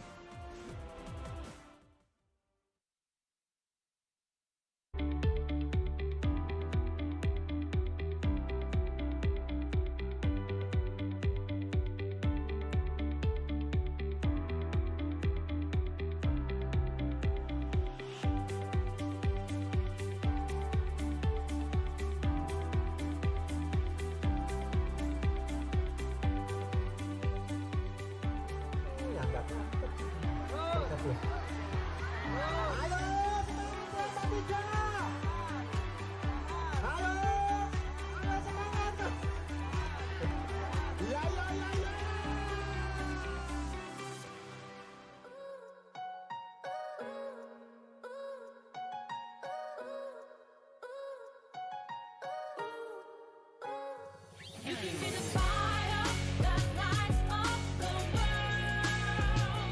With your energy, stronger together. You can climb higher to the top of the world. With your spirit, you're unbeatable. Yeah, I walk on water. Yeah, I'm stopping time there. I can make you prouder. Flying to the highest stars. To the highest stars. Yeah, I break the chains and dancing in the rain. I'm living on a jet plane. I got so much more to gain. So much more to gain.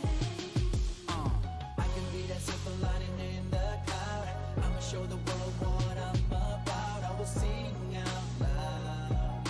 I will sing out loud. Oh yeah, I can be that hole in the universe. I can be that joy that you deserve. I will sing out loud. I will sing out loud. You can be the fire that lights up the world.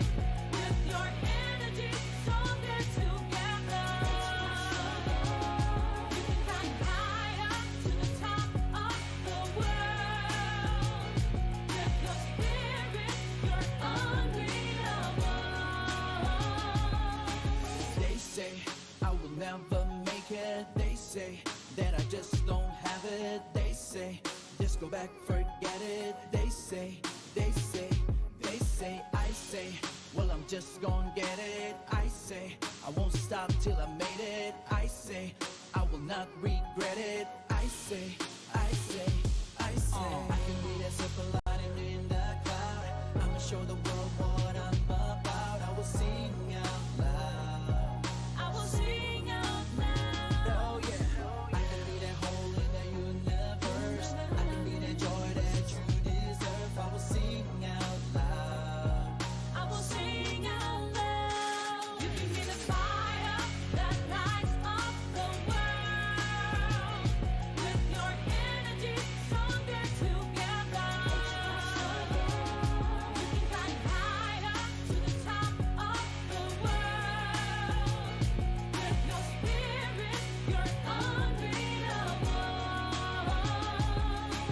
I can be that silver lining in the cloud. Yeah, I'ma show the world what I'm about. I will sing out loud.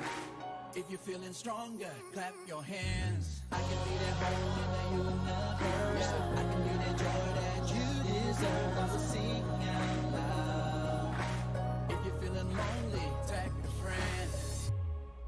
Let's take it higher now. You can be the fire that lights up the world.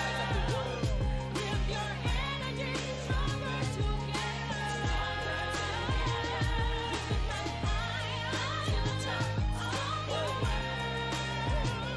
With your spirit, you're unbeatable.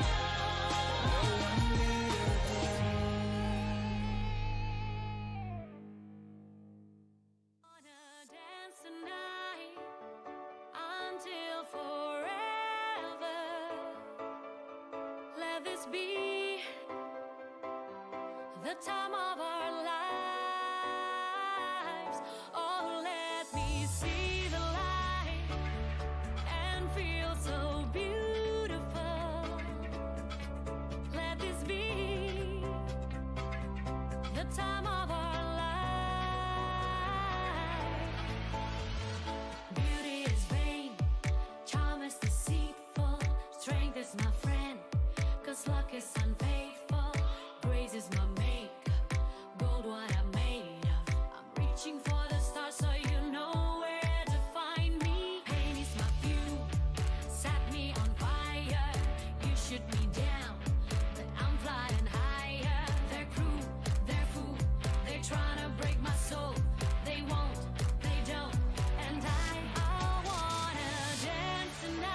time of our lives.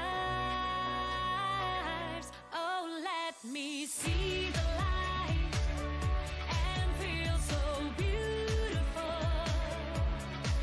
Let this be the time of our lives. She knows when she wake up, she don't even need no single makeup. That's my woman, she all caked up, ready for the world, she always face up. You can dim the light to shine from within. She on fire, alive and kick in. Speaking from the row where she sits in. When she speaks, his story begin. She's a homemaker, record breaker. What don't break her, they just make her. Watch out players, say your prayer. She know better, won't fall never. She dance like no one else business. She dash on every man's wish list. She the illest, most def the realest. Turn the lights on, we about to witness. Dance tonight until forever. Let this be the time of our lives. Oh, let me see the light and feel so beautiful. Let this be the time of our lives. And now she's coming for you. You better ready for this inner force that I too never seen before. I've seen the rainy days. I got my dancing shoes. I don't know about you, but I wanna dance tonight until forever. Let this be the time of our life.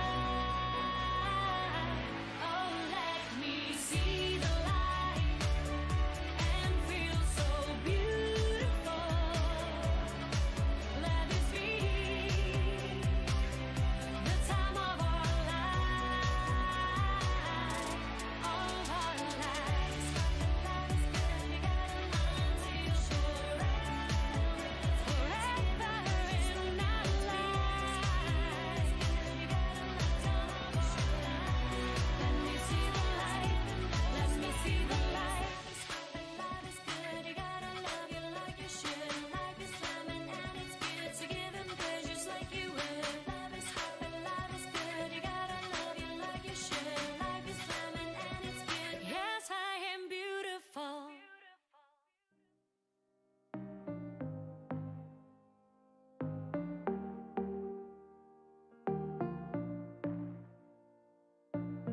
Setiap saat, setiap waktu, keringat basahi tubuh. Ini saat yang ku tunggu. Hari ini ku buktikan, ku yakin aku kan menang. Hari ini kan dikenang. Semua doaku panjatkan, sejarahku persembahkan. Terus fokus, satu titik, hanya itu, titik itu. Tetap fokus kita kejar, lampaui batas. Terus fokus, satu titik, hanya itu,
What are we actually made of? Beneath the colors, beneath our similarities and differences, and our failures and achievements. We are the children of the universe. We exist to push all the boundaries. We are a never-ending flame, uncontainable, just like the sun. Listen to our eternal heartbeat as we march to greatness.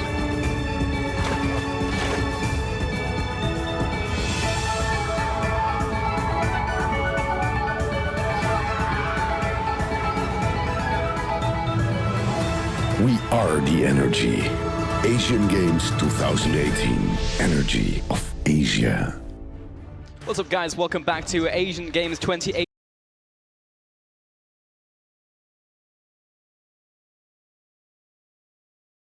Yep, doing well, doing well. Got a fantastic stage behind me, Yes, and sir. we've got a great game up ahead. Yes, we do. China versus Korea. First time these two teams are going to meet each other in the double round robin. Earlier today, Korea managed to take their game on stage 2 versus Vietnam, so already off to a flying start. Yeah, it's great. Of course, now we finally get to see the Republic of Korea on stage. Now, they did meet before, remember, both of these teams, East Asian region, so Yes, they got sir. to play against each other in the qualifiers. It was South Korea that had a few games more. Remember that they're coming in seed 1. Now, they did trade games in the round robin at that time, so it's going to be both of them coming on the stage, and we finally get to see which one has studied each other the best. Yeah, it was a three-way tie, if I'm not mistaken. Yeah. It was a bit of a ruckus over in the, as you said, the lot of bracket. Yeah, there tiebreakers. was 6 teams, of course. Each one of the brackets had a different number of teams. Kazakhstan had 2 in theirs, for example. That was the smallest. And then, of course, the one with Korea, China, was definitely a bigger one. One big thing to remember is that with the amount of competition in that one, of course, remember Hong Kong didn't make it this far in. And they had probably the toughest games going up against the Republic of Korea. Please go back, watch the qualifiers if you can.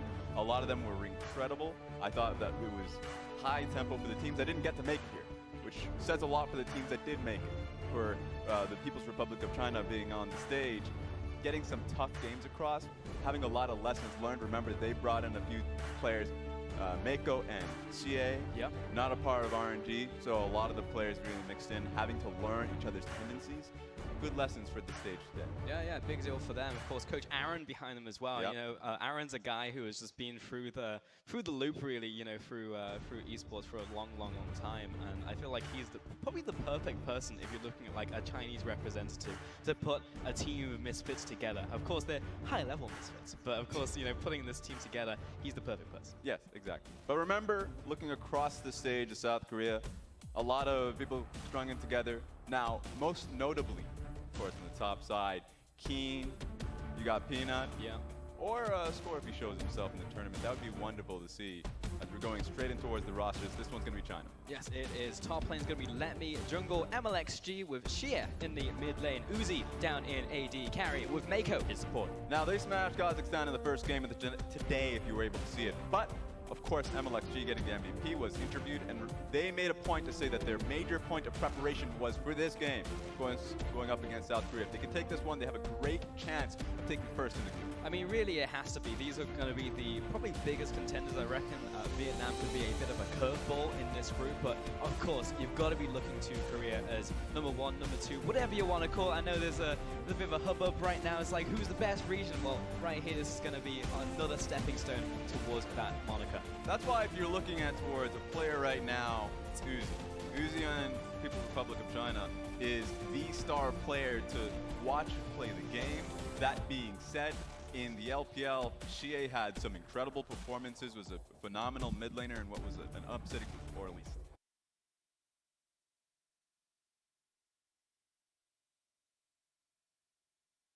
regular season for him.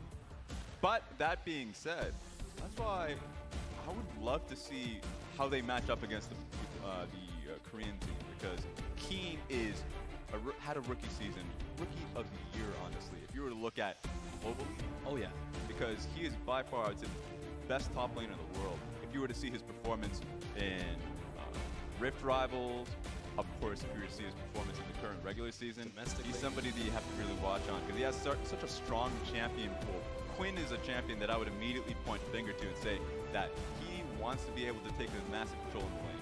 Yeah, for sure. And actually, like when you look at Keen, you're talking about him being, you know, a rookie top laner, but also being exceptionally strong. I reckon he's probably the most, if not one of the most consistent players on that team right now. You know, you look at to the mid lane and you're just like, just doing killable Demon King Faker. But, I mean, right now, SKT didn't even make playoffs coming out of the LCK. So it's just like, if you're looking at consistency right now, you're probably looking towards the top side of the map. 100%. That's why if you saw the player right in front of you, Let Me and MLXG, I would love to see them try and counteract the pressure on the top side of the map with Peanut and Keen. Just because if there is one point of weakness in the Korean side, the fact that, of course, in the qualifiers, Peanut didn't have the best synergy. That's why this time around we're going to be bringing in Score. It's Keen, Score, Faker, Ruler, and Core JJ rounding up the lineup. Yeah, Rule and Core JJ, of course, have a lot of time together on the Rift, so the bottom side should be pretty solid. There will be Uzi and Mako facing them down in this matchup, at least in the first time they're going to be facing each other in the group stage. And I don't know if Uzi's gone on record, and it's like, if you had to play over support, who would it be? And he said Mako. So if he's got the person he wants by his side right now, so we'll see if they can take down that bottom. It always depends on how they want to play the lane, because a lot of the time, especially if you saw the last game, playing the KSA and Alistar bottom lane, they're obviously looking towards the team fight phase of it. If you're going across Ruler and Core JJ, you cannot just look past the laning phase as they did in the previous game. They will try and nail you down on the lane phase, and they'll have the preparation, at least the backing of Faker, who will likely pick the Galio if it's given to him. So a lot of focus is going to be towards the bottom lane, but I feel like if the top side gets tilted into Keen's favor, that looks undoubtedly difficult for China, because then you're going to have the top lane pile on and down for you, and then the bottom lane you'll have what seems to be a good, strong three-man bot side focus. So I want to see how level 1 of the league starts it off. Yeah, I mean, frankly, these are just all-star rosters coming out from the People's Republic of China versus the Republic of Korea right here, and it will just be sparks flying in every single lane. There's no weak link. You know, that's the big deal right here. I mean, these are the tournament favorites coming forward, and we're fully expecting both of these two to make it out of the group stage. Yeah, and honestly, because I want to get right into the matchups here, for me it's going to be about MLXG versus... Oh, it's all the jungles for you. I know, I love the jungles, but this time around, because at least their styles are majorly contrasting. I'll give it to you, I'll give it to you. And the qualifiers, we got to see MLXG versus Peanut, and I was like, oh, okay, that's going to be wild. We're going to be seeing a lot of hectic nonsense. This time around, MLXG versus the methodical, surgical Score. He's going to be incredibly smart around playing pressure-wise, looking for counter ganks. It's going to be on MLXG to play a little bit of slower game. Try and be undetected early on in the game. He's a very different beast, but I do think out of Rift Rally with MLXG showed that he can compete with that type of style. For now, though, we're into Champions Set with China and Korea. It will be Varus and Rise, the first two bans from China, and then on the red side, Aatrox and Camille. Going back to something I'm a little bit more used to in terms of the meta here, Raz. Yeah, and Varus is a pick that you have to take off the board in 8.15, 8.16. It's just a strong bottom lane, no matter if it goes Comet or lethal tempo. So that does open up the KSA a little bit for China down the ranks. They can then just kind of like say, yeah, you don't have to actually worry about the bottom lane anymore in first pick. I want to pick Rakan here. I think Rakan is a very strong bottom lane and allows Ruler and Core JJ to go towards the Xayah Rakan matchup. Alistar being banned does open it up a little bit. That being said, if you pick up the Rakan, then it opens up the other team to go towards the Tahm Kench. Yeah, this is actually super important around the bot side of the map, just to open up these first couple of picks right here. As you just said, Alistar, very strong pick into Rakan. That one now taken away here from Korea, puts China in a bit of a bind. Akali is open though. So Rives is a major counter pick towards the Akali in the laning phase, but LeBlanc is still open. Yeah. There we go, Akali immediately getting locked in. But Faker is an incredible, in fact, he started his career just nailing players down on the LeBlanc. I want to see right here in the best of one, him just lock it in the first phase of the pick ban. I mean, this is the thing with Fake, you know, everyone thinks a bit of the big flashy plays, but this guy's the innovator as well in the mid lane, you know. If anyone's going to have a pick to counter out an Akali, a new pick coming forth in the mid lane, it will be Faker. I remember when he was playing AP Tahm Kench and solo queue for some reason. Who knows whether that's going to come through, but I definitely think that, as you said, LeBlanc could be a massive pick from here, but the bottom bottom lane going to be confirmed here by Korea. It's going to be Tamkench and Ash. Next best thing when it comes down to bottom lane pressure when the Varus is locked down is to go towards the Ashe. Now I want to see if Uzi and Mako still goes towards the KSA focus, just because it's incredibly difficult to look down Tamkench and Ashe and not just get pushed in and lose your tower at 10 minutes. That's a major focus here. China needs a strong bottom lane to push out, or need to think about just all-inning on their top side. Because this is actually very difficult now if you're China. Now you've locked in a KSA that is very likely going to get pushed in repeatedly, and a Kali just has bad pushing matchups. So Korea has a very intelligent draft. Right. That being said, the Rakan locked in means that they have a lot of engage opportunities. Yeah, the Birdman comes in alongside KSA. I mean, you know, Uzi is not a man to turn down, you know, when a gauntlet is being thrown in front of him. It's like, heck yeah, lock me in the KSA, give me a playmaker and support. I got Mako alongside me, arguably the best, if not top 2 Rakan in the entire LPL league right here. So, I mean, bottom lane going to be super spicy down there. We're going to actually see a Galio come forward from Korea. Expect that one to go into the mid lane for Faker. Yeah, so it's going to go towards him. That being said, I want to see the laning phase between the two, because typical laning phase between Akali and the Galio is that the Galio does get pushed in a little bit, but it's going to be very difficult for the Akali to ever actually escape a gank. To kill him, of course, because he's going to be going to the resolve tree. To escape a gank because he has the taunt, so immediately you can see Xie going towards cleanse is a great indicator of how that lane is going to be playing out. And if Akali ever roams out of the lane, then of course there's going to be a Galio that follows. So great front to back so far coming out of the Korean line. Oh yeah, big fan of the Galio matchup. It's definitely still in its infancy, seeing a lot of players fail in that match, but also the tactics are there. You know, the setup is 100% there, and as you're alluding towards the jungle as well, Score is going to be a major part of that mid lane matchup. The 2 versus 2 in the mid lane and jungle will be something to keep an eye on. I'm immediately looking towards the Kindred pick, just because you already have a Galio, a Tamkench. You can very easily go towards another tank top laner, but you can already see from the second phase bans alone Cho'Gath and the Ornn that they're already trying to nail that away from Let Me, so maybe they go towards the carry pick. But the reason why I say Kindred is because by far strongest jungler, which is why immediately getting banned out by China is the last match. Yeah, Kindred gone, Jace ban, taking away a lot of these playmakers. And of course, Let Me, everyone knows he's a tank player on the top side. Try and take away as many of those as possible. But, you know, something like a Mundo's still up there for him as well. Let Me's not going to be too phased from that. Just a lot of the utility picks taken away in terms of the engage. And we'll have a Gragas here from Korea. Or Gnar, honestly. Remember, now his role is just to pick blindly. He doesn't know what he's going up against, and he knows that the enemy jungler on the Gragas, mid laner, Galio, there's a lot of dive potential, so he just needs to think about saving himself. That being said, that might be an Akali top lane. It could be an Olaf top. There's a lot of things it could be, but remember, Olaf has to be jungle. It has to, yeah. That is literally the only jungle. So you just picked the only wrong I picked the only, option out of all the right answers, I picked the I respect the hustle, though. I respect it. But yeah, Akali might put this in my mind, man. Akali might go top lane, which is great. One thing to take note of is no mana cost there, so if you're Republic of Korea, you want to pick up a top lane, you want to try in something that has sustained damage that can consistently stay in lane. Now, GP is not that. GP the opposite of that, right? Is the opposite. I was thinking more of a Gnar pick here as well. Yeah. You might have the all-in against you, because Akali might be able to take the all-in, especially post 6. But then you can actually set up the dives pretty easily. But this just showcases that Republic of Korea having an eye on towards the bottom lane. So it's going to be KSA and the Rakan that is a major target, as GP, once he pings 6, can send down the ultimate right down there. As you said, bot lane focused here. And also, if you're going to give it over to anybody, I feel like the safest hands in the east right here, Keenan in top lane. Give him the gangplank, he's probably going to be able to get out of the laning phase fine. Oh, but, yeah. I mean, this is definitely a bit of a curveball coming out here from China.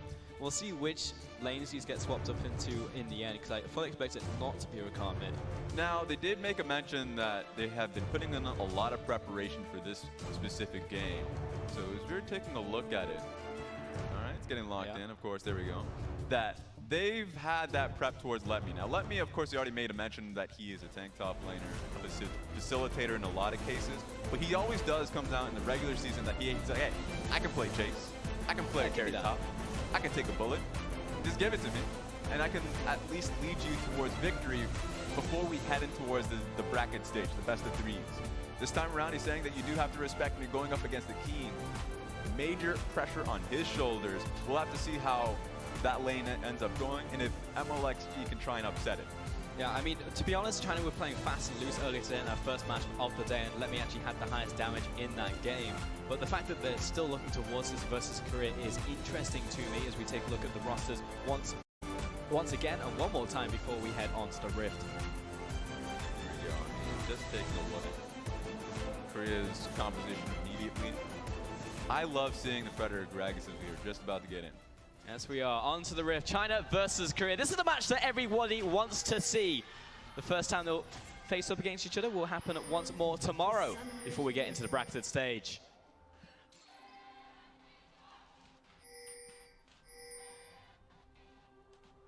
30 seconds until minions spawn.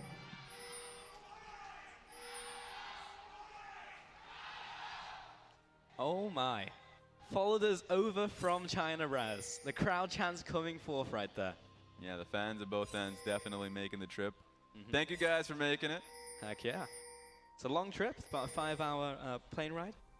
Even more than that if you try and swim. I mean, at least you're saving some dollars. Yeah, you're not wrong. But we'll save. You don't watch much LPL, our fan clubs over there. Very well organized. You can see that they are ready for today.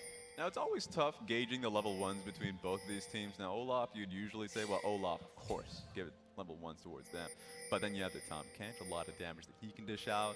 Ash Folly, of course, and just looking at the CC from both Galio if he's holding on to his ability so he can just mark into the W, and as well as the Gragas then. You don't want to do it if you're China. Going into the enemy jungle, not being able to know if they're all standing in one bush, so makes it so it's much safer for both ends to just keep themselves hidden within their own camps, nothing fancy for the best of them. Yeah. Here, though, I am looking towards the top side of the map because if you've just tuned in, you didn't watch Champion Select. Yes, that's Nakali top lane, and yes, it's Let Me piloting it. And also both the junglers are pathing towards the top side, of course, on the bottom side, so Score's going to find himself up here shortly. So we'll see what happens in this 2 versus 2. This has been a typical pathing of this patch recently, is that you just take your full top side camps and then you base and go towards the bottom side. It makes a lot of sense for both these junglers because they're both Predator junglers. You can take your full top side, get the most experience out of it, base, get your boots, and then you can make a path towards bottom lane. Of course, then you would be able to get the Predators online with boots enabled. So that should be the pathing here. Now, if you're Gragas and you don't know where Olaf is going to be pathing towards, then it's just safer to try and go for the most experienced pathing. Otherwise, it's a risk and you'll just lose out in experience because Olaf is just an experienced hawk. He just runs through the jungle like a hawk. Yeah, he doesn't care, man. He'll keep going. He doesn't need to go for that recall because he's Olaf. You can see right now he's actually very, very healthy. Hasn't even burnt through his potions yet. First back coming through for the Gragas, but has picked up his boots. So Predator online, looking for some early gank/counter ganks. He's also now level 3. Will be important for him, but yeah, really do like the Predator nowadays on that Gragas. Take a look at this. MLXG didn't base, actually. So that means that he took his top side immediately, foregoing his red buff, might end up getting a gank here. This is a great position to do that. He's already been seen here, so great pathing here from Score. Gets an eye on MLXG, so he either has to base or take the camps that are already here for him. So it's not a lot of efficiency just based off that first pathing anyways, just because Score got an eye on it. Yeah, yeah. He will secure both crabs on both sides of the map, though, so a lot of extra experience going over to him as well as gold. And mid lane just kind of, you know, going at it. I remember that Sheer has some pretty fond memories of this matchup versus Faker. Definitely not the first time these two have gone toe-to-toe.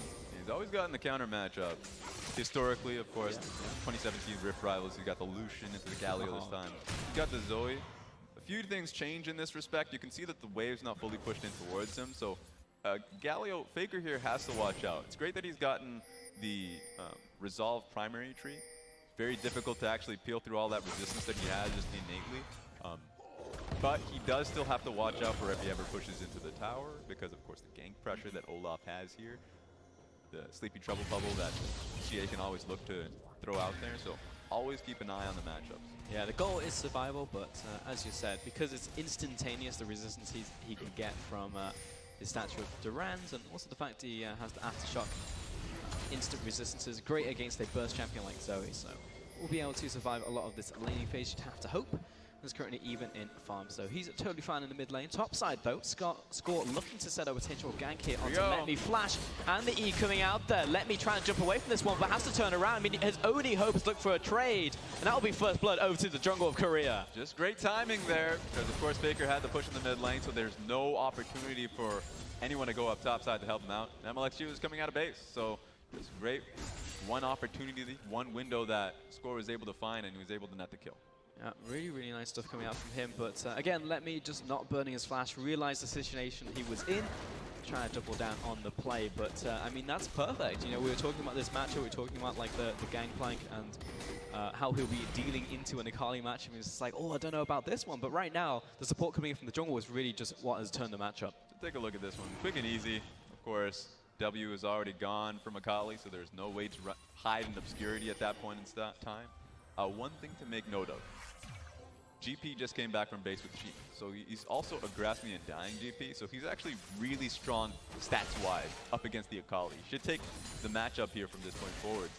So very possibly, Score can make a repeat gank, but with the flash already being held by Let Me, he should be in a good position to now flash out of that if the gank does come topside. And he should have Olaf to at least put down a defensive ward, if not try and get a counter. Yeah, I wonder actually, because Let Me's about to ding 6. The fact he just has, now he has priority over this wave, already has the CS advantage of 2 waves. And also MLXG is on the top side of the map right here. I believe Score's just been spotted by that ward. There so the Sheen's going to help, yes, but there still is the burst potential coming from the card that's going to zone him away from these minions. I'm actually saying, no, pick it back up. No, easy recall for you. Gonna try and put him to sleep, but he's gonna make the heroic exit. You don't even know where he's gone. There we go. He's just gone up out of there. And he's basing anyways. He's like, all right, get me out of this lane already. If he got chased down, then there was a possibility of a kill. The Sleeping Trouble Bubble did land. And of course, the exhaust was picked up. So it was just a good idea to expend your ultimate. Does mean, though, that Korea wants to actually look for a play in the bottom lane. That it's going to be pushed to the side for a little bit. No TP, no ultimate from the Galio means that he's not going to be a part of the play unless if he just walks down bottom lane alone. Let Me playing this matchup really well. Actually, this is the type of thing that I just want to watch the entire lane. If I could just keep the camera on the top side, I'd be a happy man, Raz. You don't make that choice. No, I don't, unfortunately, because the rest of the map counts a lot. But yeah, seeing this Akali in the top side, and actually just seeing those small interactions with him versus Keen is fascinating. The fact that you can see the CS advances being opened up here is in part the fact that Let Me knows this, at least knows how to play Akali in the top lane. He's playing around those bushes exceptionally well. Yeah, I'm a little worried though, because with how well he's been playing up in the top side, just excluding the gank that came through, you can already see the game starting to speed up in the bottom side of the map. So he's going to have to be a little bit more cognizant of what's happening bot side. He doesn't have his teleport enabled, so it's like maybe if he wants to be able to help his team, he's going to have to think about pushing out, rotating mid once that he gets that chance so his team can actually place down defensive wards bot side. Because Republic of Korea has actually been putting a lot of pressure there. That being said, Score's top side, that's going to fake Team China out a little bit, giving them an idea that, hey, you know, we're contesting vision bot side, but actually we're making the gank happen top side. Yeah, I'm not going to have vision over this one. The wave was pushing towards Let Me right there, so no vision, no knowledge lost or gained. But in the bottom side, yeah, I think that's really where we're expecting the next thing to happen, because 6 has just been picked up here by the Ashe. Down to around half right here, Ruler. But again, you've got Galio, the setup coming in from him. Grang is now happy towards bottom side. The Dragon is up. Top side has got the ultimate ready to go in the cannon barrage. And as you said, Let Me doesn't have his teleport. So if Korea wants to make a play, you probably bet a couple dollars that it would be in the bottom side. So just let me paint a picture for you. Okay. All right. So immediately, of course, you can already see the Republic of Korea placing a lot of control wards in the bottom side of the map. Ashe, ping 6.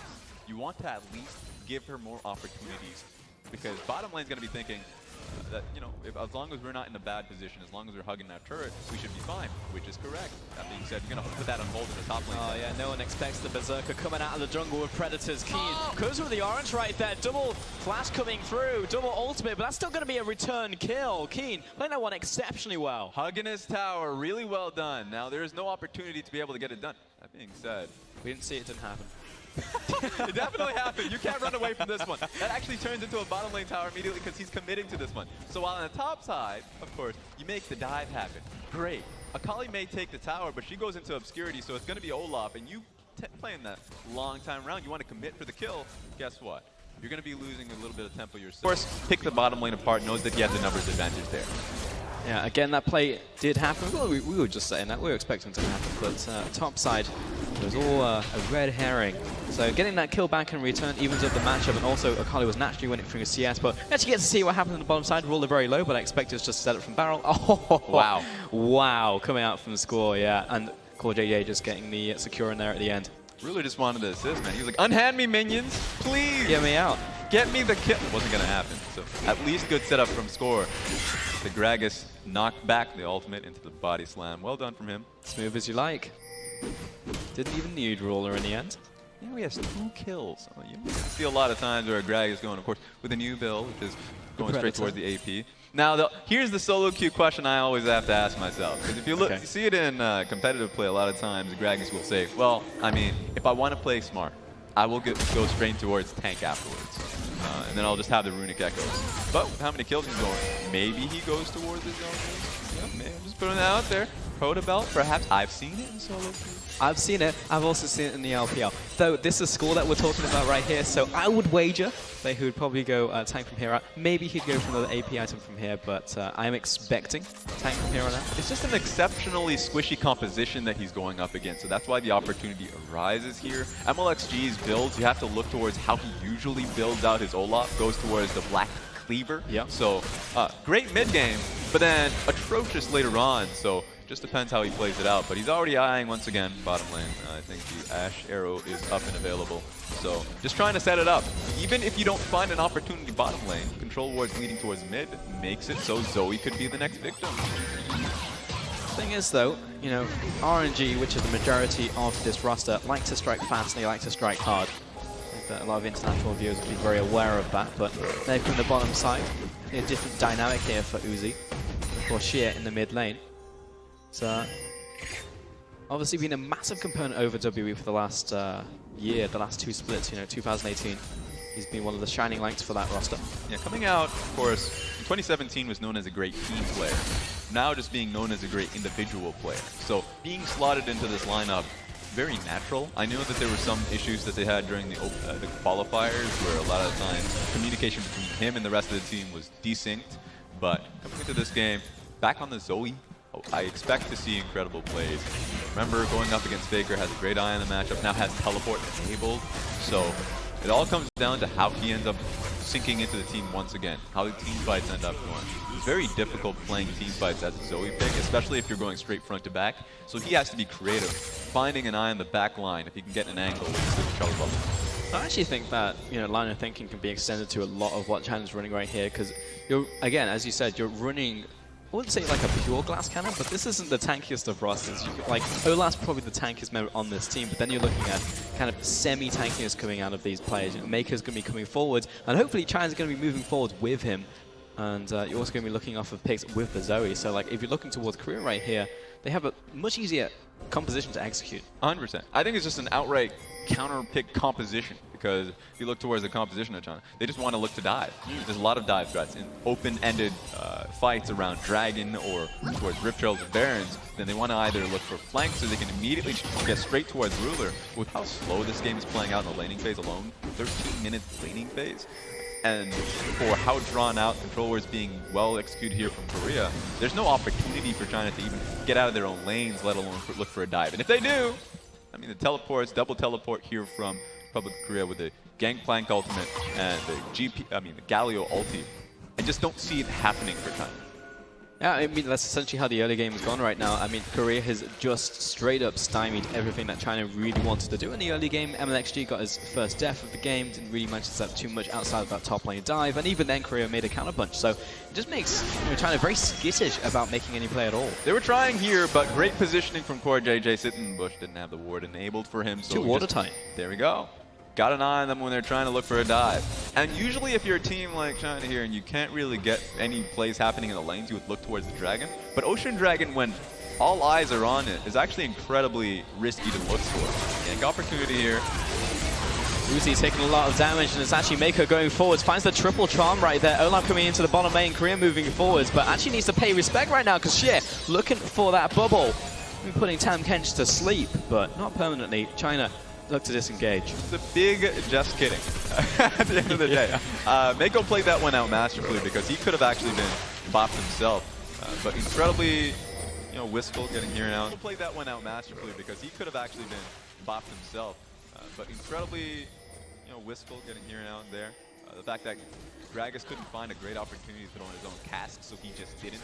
And when he tried to go for a body slam, we might see something on Ruler. Oh, got the Gallo ultimate coming down. Mako caught right in the middle of that one. Double taunt coming through, and he is slapped down with a colossal smash. Faker still moving forward. Flash coming through. Animation cancel on the Justice Punch. And Score looks for more. Blasters forward, but now he's under attack from Uzi. Takes that full Acapian Rain. In comes Sheer. He wants blood right now. Now a bit of shutdown. Axe coming through from the Olaf. Sheer now corralling Faker, turning around, looking for the damage onto Uzi. Doesn't have the cooldowns. And Uzi will find his kill. There we go! China made something out of nothing, and that's good enough. The fact that the dive ended up happening here from Korea, well done, but went way too deep. In fact, even chose the wrong target. Tried so hard to get on towards MLXG. Forgot that the AD carrier was right beside you. So take a look at this, because it started with China going straight on towards Ruler, but of course Tom Kench is going to whisk your way. There's no way you can get on top of him. Great kill on towards Mako, and then this is where the dive happens. Just look at Uzi. It's like just being forgotten, getting free damage on towards the Gragas, and no one was even touching him. So at the end of the day, Xie comes through and actually just makes the cleanup happen. It was a great start from Korea, poor ending from them. Yeah, I mean, that was just massive value MLXG got out of both his Ragnarok and the Flash. It's almost as if when aggressing on him, they were just like, there's no way he has any of his summoners or cooldowns whatsoever. It's like, hello? Like, MLXG hasn't even visited the lane in the last 5 minutes. Definitely mind when being there. Yeah, I'm just a little shocked, because this is not what I expected out of some of these individual players at the very least coming out of Korea. I mean, that's just straight up a Chinese player if I've ever seen one. Yeah, and I think it just comes down to the confidence that they had. If you look towards how Galio entered the fight, the immediate 70 resistances he had on towards him, he just looked very tanky at the Rod of Ages there. So the fact that they went for the dive and they started so well, they thought they could just go straight deep. Didn't happen, of course, but they can keep making the plays happen. The real worry here for People's Republic of China is the fact that with as great as they are as players, the composition that they have does not enable them to get to the back as long as Tom Kench is there and as long as Galio has ultimate. Yeah, there are compositional errors or problems coming in here for the Chinese roster, but it's small plays like this. If that play never happened, I'd be like, I don't know, man. It just seems like Korea's play right now is just completely airtight. I don't see any way into this game. But by giving them an inch, they will take a mile. Like China as a team and China as a region they will keep coming at you until they open up an opening for themselves. They won't just sit and wait like other regions. So by giving them something, it makes it easier for them to pry open the game. So how I would have wanted to see it be happen is, pushing down bottom lane, try and take the tower. Just think about the towers first if you're Korean this time around. Try and get deeper vision to the red side jungle. Just try and play it as slow as possible. That's been the KT way. You've seen them in the LCK. Of course. Try and play it slow. There are times in which you hubris, you can take these kills, and you might be able to. But remember, it's the best one. You take that one risk, and the game can turn against you. 100% can. I just got buzz in my ear. Faker called for the pause. We don't know what it is just yet. Our technicians are on stage trying to figure out what is the problem. We didn't know that Faker was tinfoil hat coming on. I saw him at the start of the game looking at his mouse. So I would wager, if I was a betting man, that came to fruition. It's possible. I mean, he's got it in the game. I feel like, especially if you're playing Gal, you don't have to worry too much about your peripherals. You're not wrong. Get a smack the keys a little bit. As long as you have access to your abilities. Yes. In the team fight, you're good. So, that being said, one way that I see this game compositionally, that I see an avenue for China, is through the solo lanes, the side lanes. That Akali can actually, in a longer lane, can take down the GP with ease. So I want to see her actually get enabled a little bit by Olaf. And see, of course, if you see Korea trying to nail down mid lane, look towards the dragons, then go for the picture perfect dive top side. Didn't work the first time around, but I mean, it will be a lot easier as time goes around. Yeah, I always think at this point you want to be looking towards more brute force tactics. I mean, like, I get that, yes, it was a 1-for-1 kill, and immediately MXG was like, A, I died, and B, they made a counterplay bot lane. So he's like being conditioned right now. It's like, it's not a good thing. But MXG, you're MXG. Just go in there, try it again, and force it open, because we know you can do it. You know, I think that I totally agree. It's a way around it, but there are countermeasures in place. I feel like there's just a countermeasure for every play that China can make right here, coming out of Korea. You're just like, Gallo, if he hovers around the mid lane, he's just going to go straight in. He's going to rotate to a lane. Yeah, and I think that you just have to, if you're China here, understand your weak side of the map. If you're going to be making plays at the top side, if the composition allows for you to do that, then weak side is going to be bottom lane. You're going to be asking Meiko and Uzi to actually back away. That time around in the first gank didn't happen. In fact, I didn't think they have the proper wards in the tri-bush to actually make it so they feel safe underneath the tower in a 3-man situation. So if that play were to happen again, then of course you'd have to have the necessary defensive vision, or just play it safe and back up to your tier 2 tower. Now we do have an update. Faker, it appears to be a problem with his headset, but I can see it's on his head right now. So I reckon that by putting 2 and 2 together, it might be fixed. Wait, that is the worst logic I've ever heard. Just because it's on your head doesn't mean it's working. What? At the very least, they're testing it and we're going towards a solution. That's what I'm saying. You know, I'll say this. What's that? It's likely comfortable, you know, just having it on your head. That's true. We've actually used those headsets before. I know we've had some playtest games on stage. Yep. So I can confirm. Those things are surprisingly comfortable. Not to have on your head all day, however. I know that these are very long days for the players, but they have a lot of games to play. So don't want to have that on your head all day. I mean, in terms of just hairstyle, trying to keep it all important, you know this very well. Of course. You definitely don't want to have it on your head all day. But it can also benefit you. You know, I'm talking about Coach Stake of Rogue Warriors in the LPL. He's adapted to the headset fully. It was a weird adaptation he made. As is Abel. Abel, big adaptation for him. So, yeah, the fact that he was able to get that working for himself, sure, but no, man, it's not going to work for me. I'm just saying, in the hot weather, and like I said, you take what you get. You know, you'd like improvise, adapt, overcome. Like, if you can do that with a headset, then be my guest. You probably do it on the Rift too. Heck yeah. Yeah. It flows over. Everything is one connected thing at the end of the day. It's definitely hot in old Indonesia. It's definitely awesome to be here, though. You know, out on the ground here for Asian Games, the demonstration game. I've watched some of the Arena Valley yesterday. We've got Clash Royale coming up after League of Legends, so a lot of just esports action coming your way. Yeah, the event is incredible, massive. The fact that you see a lot of excitement, energy out of the people here, so I love it personally. And then, of course, you don't get a lot of opportunities to come out and visit, so Indonesia is a wonderful place. I remember the site being painted as incredibly hot. Sure, I mean, I've been to hot places in the past before, but just being able to walk around the block, get a sight and see of the city. Hopefully, I mean, if you have Indonesia in your eyes, please take the visit to come over. There's some great places here. Great food as well, if you listen to the last interview. Yes, the man is correct. That guy knows what he's talking about. Yeah, Fear is a man who knows his food. That's true. 100%. And yeah, we've also got a bunch of fans coming out to us as well. I know there's tickets being sold. So if you're around the area, then definitely hop on by. But the fact, I feel like the Chinese fans, so dedicated. The Korean fans as well. You know, no matter where the team is playing, where the team is, always going to be following around, always going to be shouting "Jayo" in the audience. So it's always nice to see that kind of excitement wherever you go. And I mean, it's not misplaced. You're already seeing the quality of game in this one, the very least.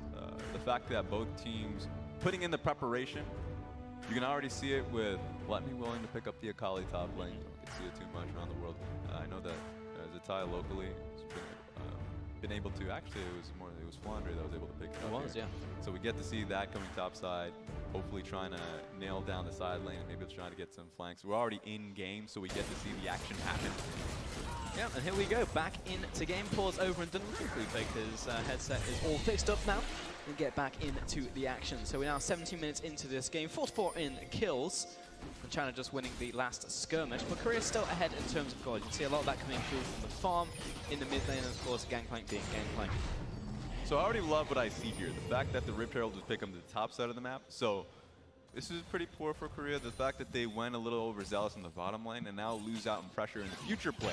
Because it doesn't matter how the wave's happening in the bottom lane or being pushed out topside with your dual lane. They're sending them topside. You have to respond to the Rift Herald play. And ordinarily, MLXG would place in mid lane. So you already see him darting straight towards the area. It's going to be difficult for Faker to make a hold on his own.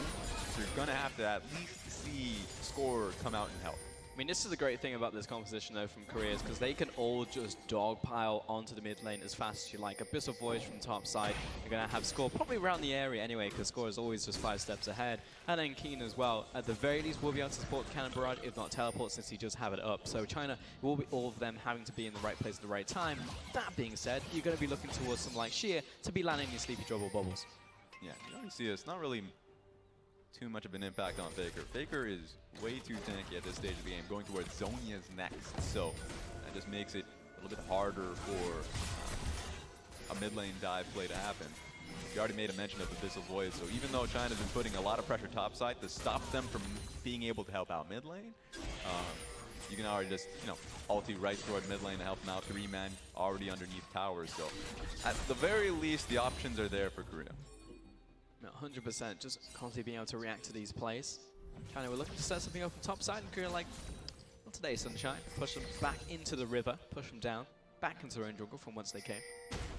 It's a bit of a farming frenzy up the top side, securing the Rift Scuffler. I think it'll be pretty nice, actually, if China's looking to make a rotation top side. We're just blocking up another point, another choke point. Vision, speed, it's great for Korea to be able to nail this one down so they can actually get a good eye of where MLXG is coming. It nails down his route, so he actually has to be deeper in his own jungle to make the decision to either go mid lane or top lane, and just be undetected. And for now, we're pretty much back to our laning phase. I call this one the Australian lanes. We're actually just swapping the bottom side to top. Score's going to be finding himself up here. He knows he has vision control, since they literally just secured it. He's going to be taking out this control mode, and that's MLXG right there in place. So just both junglers beating each other, matching move for move. Teleport back into topside though from Uzi. So you can already see that MLXG is fairly dedicated here. Most junglers would either, of course, you could stick top lane, try and brute force it. It's possible. You can already see Zoe pushing out mid lane means that she's actually ready and able to go topside. Or you can then base, help out Let Me, because that's an uncontested play. You can either go for a dive, get the Rift Trail throw in the bottom lane, but you know that it's 20 minutes, and that Korea can make a play on the Baron. We'll have to see. You can already see if he's going to follow it up. I mean, probably. I mean, he's got a ton of damage right now. Keen turning around, pops a cannon barrage, prevents him from going any further, and Scores coming down from the river, looks for the flash as well. Gets a slowdown from the barrel roll, follows up with the ultimate, and he is dead before he lands. Kill over, parlay, kill to Keen. No escape whatsoever. He tried, but Predator Gragas' man runs at you. He just waddles in your direction. You're like, I have so many dashes, but there ain't no way for me to escape. At the very least, he can make the call towards the top side of the map to actually make the push going. Rift Trail is going to smash into the second there. Yep, second charge. Oh, we don't get to see the damage from Shelly, but yeah, even so, that was a kill in the bottom side of the map, and that is a matchup that's. You gotta feel good if you're a Kali. You're itemizing AP, you go for the Sorks, and then Keen is itemizing towards the rest of the AD damage threats on the team. It's like, I could do this, but in the end, it's just a bait. Score's gonna be around that corner, and he's gonna chase you down. Yeah, it feels bad.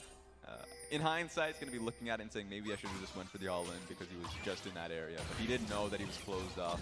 And it's only going to be harder now that Trinity Force completed on Keen even has the Hex Drinker. So just going to be able to survive from a lot of the burst damage that Kali has here. So doing well 20 minutes into the game, and it's only going to get better here for Keen. Yeah, I mean, that was the window, essentially. He just picked up Hex Drinker, and he just picked up the Caulfield Warhammer right there.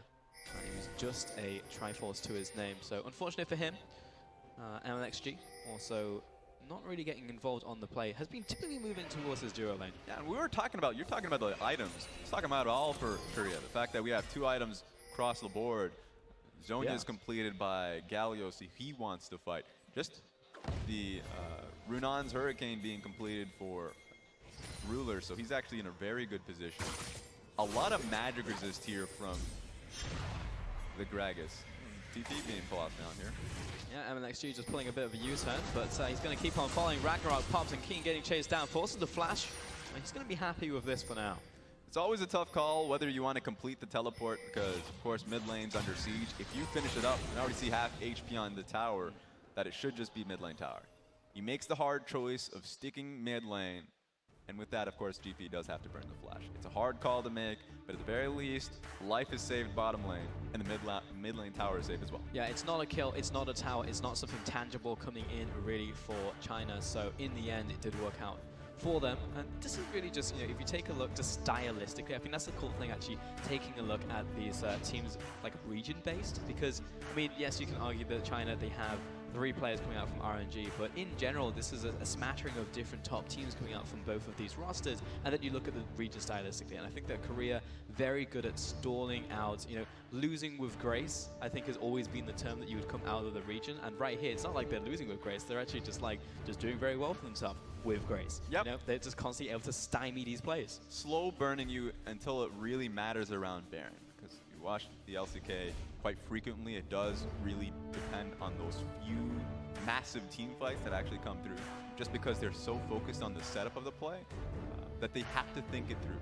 Now, that being said, if you watch the qualifiers, they had Peanut quite a bit of times. So when they had that iteration of the roster, all eyes were on the plays that Peanut was making. Very Because different. Oftentimes, you're right, it is completely different. That he looks ahead, tries to dive quite frequently, and when they had gold funneling in that strategy, they would pick up the Master Yi. They would try and actually go for the dives repeatedly with that spear that they had in their composition.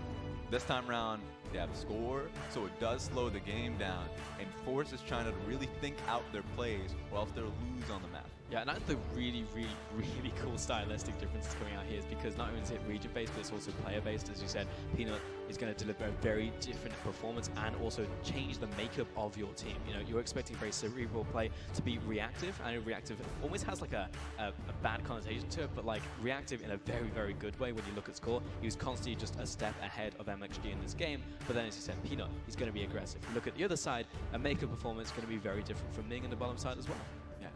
And honestly, I want to, as you're talking about the players, even hitting on the hunger that the players have here coming into the event is always something to talk about. Because Score coming here made it known that he's been a player who's had a long career and he wants to show something for it. And LCK hasn't been able to get the finals victory, so he hasn't had the trophy from his own region. And then coming into this one, he can actually just has the chance of winning it all. Qualified to Worlds with KT, is in the finals of the event, and now here today, of course, could end up winning the gold medal. It's a possibility. So for a career that's so long and nothing has really been shown for it, has the opportunity to just win out. To just cash in. Yeah, exactly. So it's really rewarding for him if he can just play up to par for the next few days. Yeah, it could be jackpot time. I mean, I think very similar stories across the Rift when you look at someone like Uzi. Year of the Dog. I mean, in very real terms. I mean, the amount of titles he's been able to pick up in 1 year compared to the rest of his career, infinitely bigger. Because he's never picked up one before internationally, you know? It's just like huge stuff for Uzi coming out. I mean, the cherry on top would absolutely be winning here at Asian Games. Always comes down to patience, learning the lessons from years past. I know we have a lot of new players coming out of the Rift. We always talk about King, Pina, they're just starting out there. But you get these veteran players that have been here for so long, able to upkeep their personal, their individual skill. So that, you know, the young guns try and aim for your seat, but they're not going to be taking it. But for them to actually get here, have the lessons of how to play as a team, such a team play environment. Of course, this patch is definitely around team fighting quite frequently, so you have to be able to support the adjacent lanes, and for the team fights to actually be clean comms, I'd say, have clean comms. That seems to be the name of the game for at least this one. Can you imagine if we were still in the gold funneling meta as we came into this patch, into Asian Games? Oh my god. What a different tournament it would be. You know, again, that's the interesting thing with League of Legends and many esports is that you can just have an entirely different team just be the alphas, just the top dogs on patch. They're better suited towards the meta, maybe the better adaptation. Maybe they're a better team at adapting over time into a long form meta. I mean, that is also a massive deal. And for these teams who have to also adapt to new teammates, I mean, all of these factors go into being a professional player. True. I love 8.15 just because it doesn't close out the bottom lane from having mages. It doesn't extend the game as you would see from 8.16. So you really get a meta here where you can play your Aries in the bottom lane that we've seen in the regions, and we've seen them previously in the games today. Swain as well, if you're IOR, you want to be able to pick up your Swain. So still you can play your things in the bottom lane, which really made you strong throughout the split.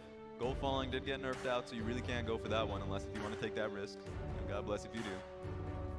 Just hearing over from the second and third stages, we just had Vietnam just take their win over Kazakhstan. They'll be going 1-0 so far for themselves.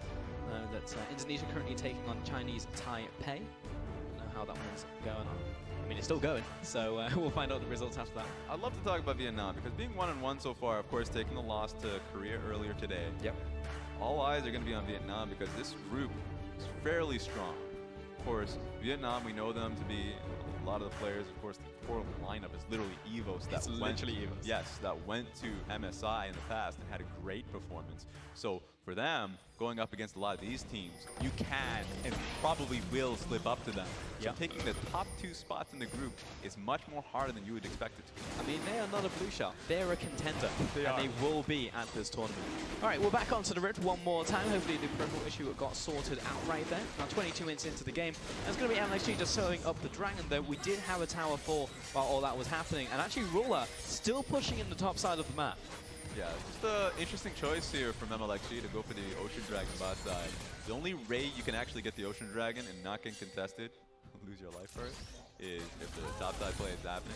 It is happening, losing a lot of HP on the top lane tower, and just vision as well. Remember, it's 22 minutes into the game, so Korea is in a great spot to actually contest for Baron. Yeah, I mean, that was just a major loss right there, but yeah, it's coming off the back of a pause as well, so probably a bit of mixed comms. Korea definitely made the most of that situation for certain. 4,000 gold ahead, as you said, massive vision and top side. Pretty much lit up like a Christmas tree. And Baron will be a very big thing in the next couple minutes from now. So Korea are definitely set up for success. Look towards Keen in the bottom side. Continuing to farm up. Playing patient, and it's rewarded him. Look, he's only 10 CS down. He's about to get this mini wave to resolve. So he's probably ahead in gold right now. Yeah, there we go. Because at this point, you have to be aware tower right behind him. He doesn't want to extend off towards the next wave, which would really be a detriment. Knowing that MLXG was bottom side earlier taking the Dragon, there's no telling if he's actually still there because there's no vision in the bottom side area at all for Team Korea. So you can already see that Keen understanding that he's in a pretty dicey position. And if there's going to be a play being made, it's probably going to be made on his head. So understanding that he's in a good spot and doesn't want to lose it. Roland Core JJ rotating towards this mid lane. Keeping their eye around the river. Will be a catalyst for a team fight Roller with these arrows. Haven't just been shooting them out randomly in this game, looking for a potential pick, or just waiting for the perfect opportunity to nail someone down. Oh yeah, it's my favorite game, you know. The Zoe Sleepy Trouble Bubble win condition. Throw him out if you can. If they hit somebody, hit him. Smack him on the head. It's 2018 Thresh, baby. Make him pay. For something. Faker pushing forwards, though, will not be able to find any purchase on the Ragnaroking Olaf. What a dodge coming out there from Mako. Draws out the arrow as well, and Score cannot find anything. Multiple flashes burned from China, though. Yeah, double flash. They knew that scorer was going to look for him, so that's key. That is pivotal for the next fight. Knowing, you know, putting down in the chat that China is not ready for the next fight, won't have the flashes, so it's going to be much easier to actually look for a kill on Uzi if they get the chance to. China are as slippery as you like. A nice gobble up there from Core JJ as well, making that bubble ineffectual. Tamken's just a great pick right here. I mean, even the bubble is ineffectual. But mid lane siege is still happening, sending out the volley. Instant wave clear on this one.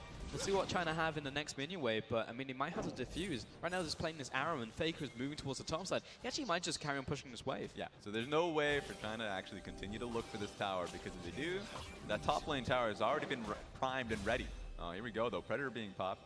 Oh, he's locked on. He's going for it. He wants it. I mean, Faker low on mana. Was expecting the juke, didn't happen. And Faker will simply walk away from the play. Best way to get out. Heck yeah. Get the morning jog. I mean, didn't even need to pop the ultimate, didn't need to pop a flash or anything. It feels like Korea are just playing a lot sharper in this game, to be honest, when you look towards China. A lot of their plays have been very ham-fisted. Yeah, it's just a classic case of cat and mouse. You push in mid, you already see top lane towers being threatened, and a top lane could get taken down if they try to. Faker also had the opportunity of looking for a flank play, knowing that that was ready and available for him if the mid lane push kept going. And they had infinite wave clear with the GP having ultimate.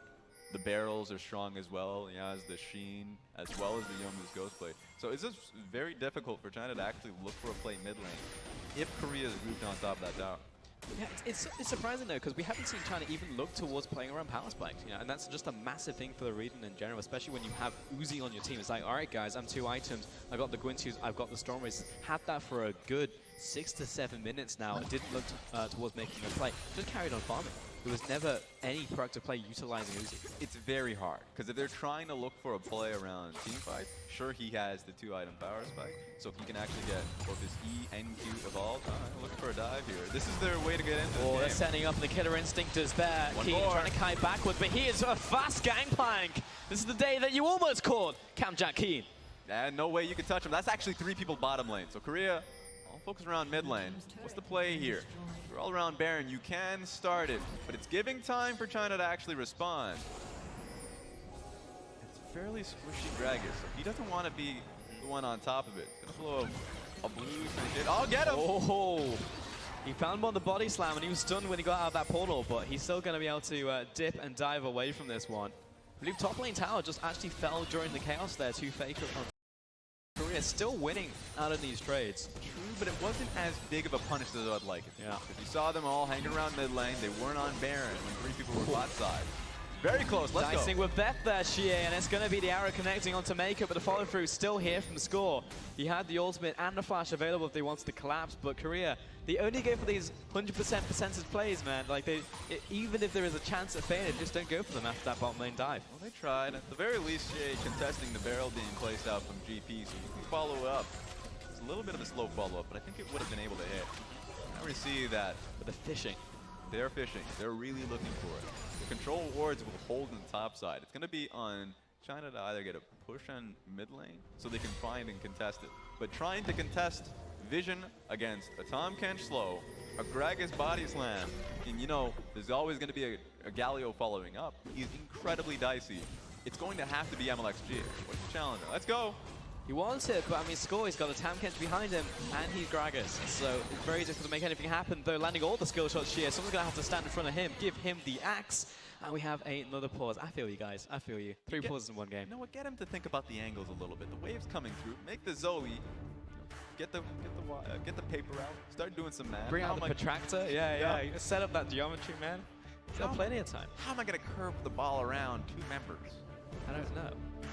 Call the developers. What's that other thing used in trigonometry? Compass? Oh, yeah. I just heard from production. Apparently there is problems on stage with the connectivity. Lag on LAN, classic case. Lag on LAN. That's one The way. meme is real. Yeah, 100%. But obviously a massive deal. Like a League of Legends. We all know it. We all play League of Legends. We most of us do. But anyway, all of us play video games. And lag on any video game is a bad thing. So if you have the opportunity to stop it, Then yell you at probably somebody, should. stop it. Yeah. So It's like, oh, I'm sorry. I think it's your fault. So you get into one of these positions where, at the very least, when you have these pauses, you can't talk to people around you, but you can think about it. Personally, think about your own role. What can you do to actually, positively impact the game for your team? A lot of the times, funny enough, with how linear the game is to push mid. Because that's the one way you can actually try and contest around Baron in this instance. With how many blue trinkets have been being thrown into the pit. Throw too many, you give an opportunity for Team Korea in this instance to actually just go for a rush. And if you try and play into it, then you have so many engage opportunities that Mako, at this point in the game, is actually fairly squishy. Throw a body slam at him, cast him to your team, he's dead. So then you have no opportunity to place any more wards, and it's just a vicious cycle. Yep. And then you also wonder, it's just like, how hive mind is this team? How on the same page are they from practice? Because we were talking about this earlier, China being taken this very seriously. Coach Aaron behind them, I know Coach Zeph are actually behind Korea. Yeah. But Aaron, he's brought forth a lot of champions, a lot of world contending teams. And I know it's been a short time for China. Still, of course, in the domestic region, LPL is still ongoing for them. And trying to keep them up during all of this happening, tough. But I mean, what we've seen so far, able to deal with the best of them. Always comes down to with the time that you have available, of course, as you mentioned, with the split happening, with the playoffs happening in Korea, that with your practice, very limited, what are you as a team? What is your identity? For Team China, a lot of times you say, well, I mean, it makes it easier that a lot of these members are just from RNG. Of course, Ming played in the qualifiers. So this time around with Mako added, a lot of the times it's team fight. Play around team fighting, play around your AD carry front to back, and maybe that's how you end up winning it for yourself. It's Korea, then it's around the individual players. You have a carry top laner for Key, so it's possible to actually play around his carry potential. In this game, they're going to try and match team fight strength, and they've been doing a fine job at it.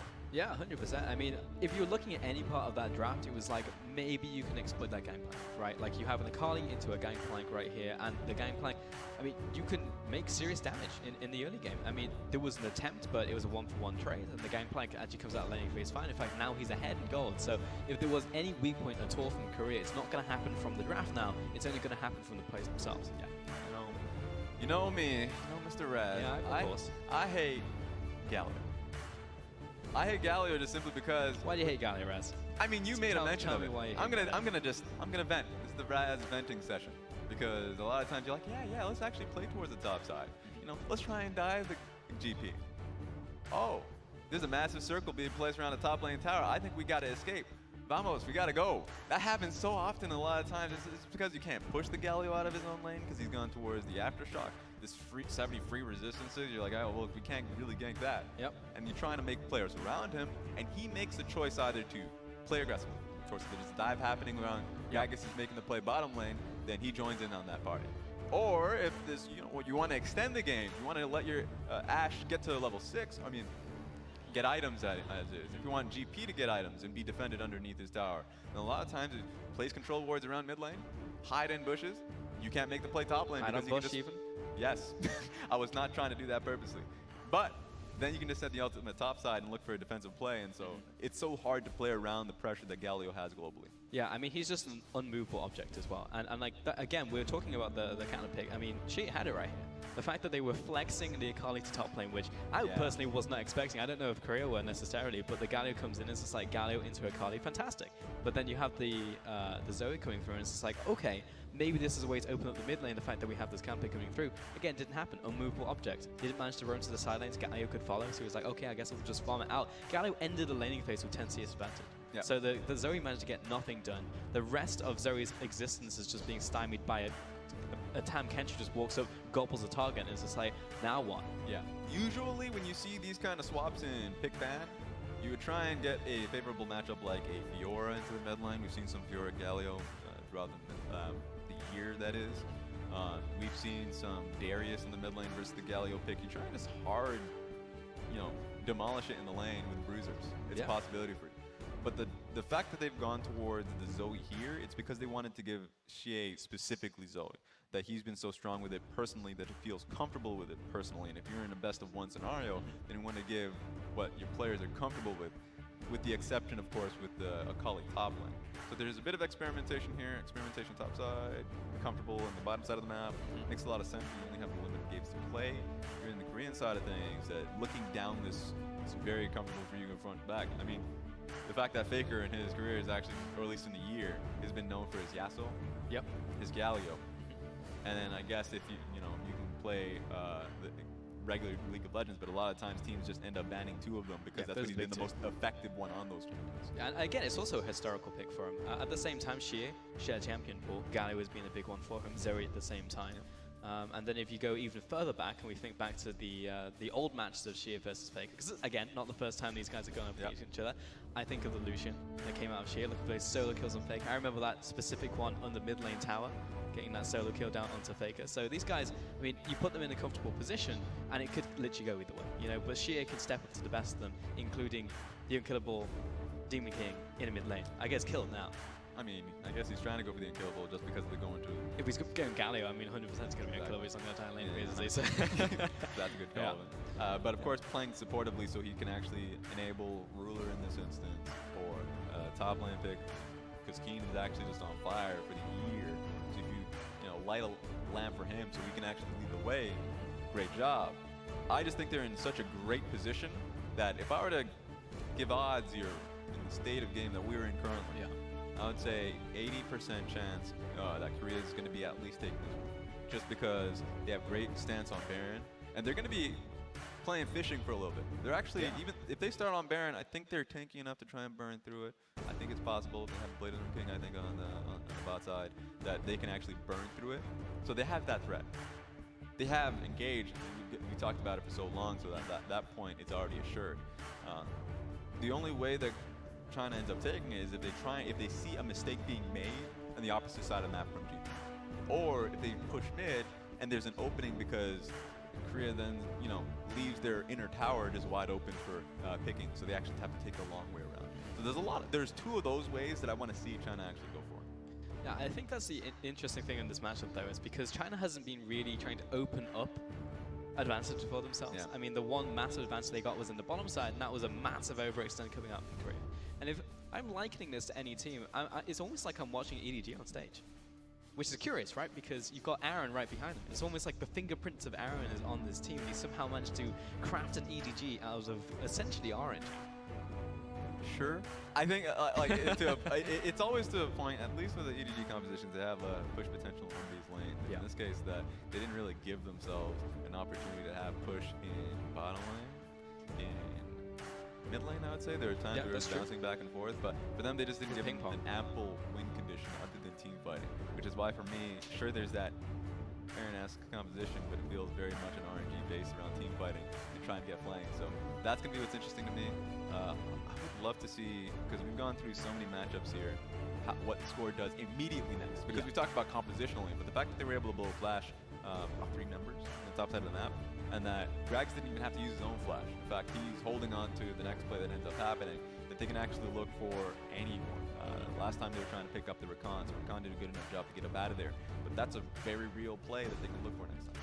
I'm trying to think what this Korean team reminds me of, because we've got 4 different teams on this Korean roster. We've got Genji, we've got Afrika, we've got KT on there, and SKT. So we've got a bunch of different teams. So of course, I mean, I'm not going to call it a Frankenstein monster, but it's like there are many more teams and many more names involved in this one. I'm just like, what will I compare this to? Because I know even with Peanut, again, a different makeup of the team, but then with Score, I mean, so far it's been very methodical. I mean, there's been like one mishap, and that's essentially been it. I feel like everything else has been very solid from this team. I would say it's very KT-esque, just because, I mean, Smeb on the top side of the map, in terms of Smeb versus Kings, very likable, and that they just go for carry top side quite frequently. They actually look for mid lane being the spine of the team, being a little bit more roam focused, so it makes sense in that same instance. So there we have it. I mean, that's what we're going to be looking for. Yes, indeed. We still have technical issues on stage, folks. It does appear to be an internet connectivity problem, so we are going to take a short 3-minute break while we try and figure out what the problem is and get back to you as soon as possible. So we're going to take a short one. Hopefully we'll be back soon.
What are we actually made of? Beneath the colors. Beneath our similarities and differences. And our failures and achievements. We are the children of the universe. We exist to push all the boundaries.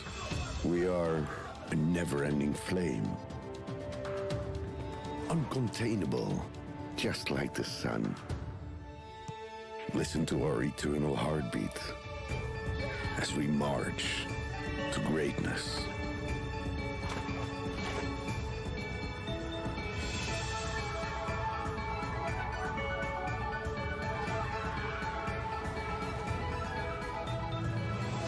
We are the energy. Asian Games 2018. Energy of Asia. Hey folks, and welcome back to English broadcast of Asian Games, the League of Legends demonstration event here in 2018. Now, it's not good news. We still have technical difficulties. I'm hearing about 10 minutes, and then we should have an update for you guys. But for now, you're just going to get some rush out coming your way. It's been Raz. What's going on? I mean, look, so I've been watching the event a little bit. Of course, I feel like we all have. Yes, we Yeah. have. You guys watching as well? it depends if you were watching it from the top show. So, of course, with Kingdom Saudi Arabia having their victory earlier today, well done from them. That was actually, for me, the biggest surprise, going up against Indonesia. Indonesia, yeah, hometown favorites as well. They came in as the invited team, of course. I mean, they're hosting the event. Yeah, so of the two Southeast Asian teams, them and Vietnam, it was, for me, eyes on how the Indonesian squad would be coming, because if you know them, they're from Headhunters, LGS to the C tour that they had. Yep. So it's always fun to see how a team ends up coming in with the preparation they had. Last time we saw from the footage was like 8.13, so a lot can change between the two batches. Going up against the Kingdom of Saudi Arabia was interesting because I didn't expect how well coordinated they were. So it really does show when, you know, regions come in and clash in an event like this, that you really get to see the best out of the preparation from a lot of these squads. Yeah, I mean, this is not, if you've watched the qualifiers, it's not the first time we're actually seeing Saudi Arabia. And the first time, I think they were significantly more chaotic than they were this time. They look like a much more polished team that we saw the second time around. The early game was all based around just setting up, being equal until the mid game, getting a kill onto the mid lane. It's like, all right, now time to shine. Then we saw that bravado come through from VIE. He was our MVP of that game as well. So I feel like it's still there, but it's way more tempered now than what we saw previously from Saudi Arabia. Yeah, because they had good eyes on Dragon side. They didn't have to make plays around there. In fact, a lot of it was just understanding what Indonesia was going to be going for, having the vision to kind of catch their plays happening a minute in advance so they can actually set up for the next tower, which has always been Headhunters or the Indonesian squads' problem has been they make a play but haven't been thinking about the side lanes quite frequently. So in this case, it was Saudi Arabia that actually took advantage of it. So that's the preparation that coming into the tournament, you could snatch a game one just like that.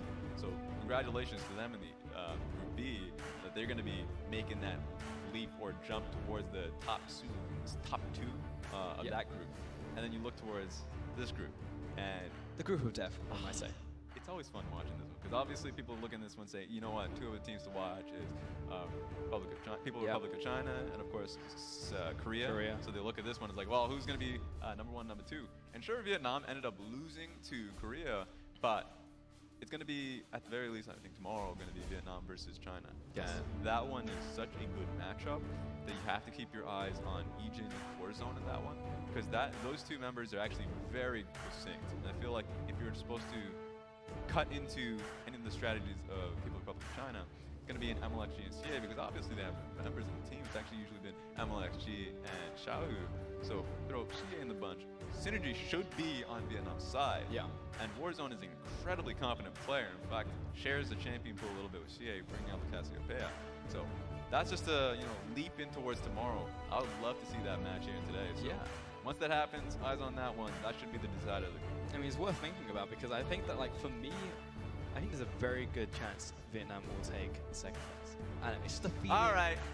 Look at this guy. Just a feeling in my bones, folks. Stop it. I mean, like, if you're just talking about synergy straight up, it's EVOs. You know, EVOs are taking to the Asian Games stage. And if you're looking at synergy and just like when you have such a small amount of time to get a team together and make them just a cohesive lineup. Yeah.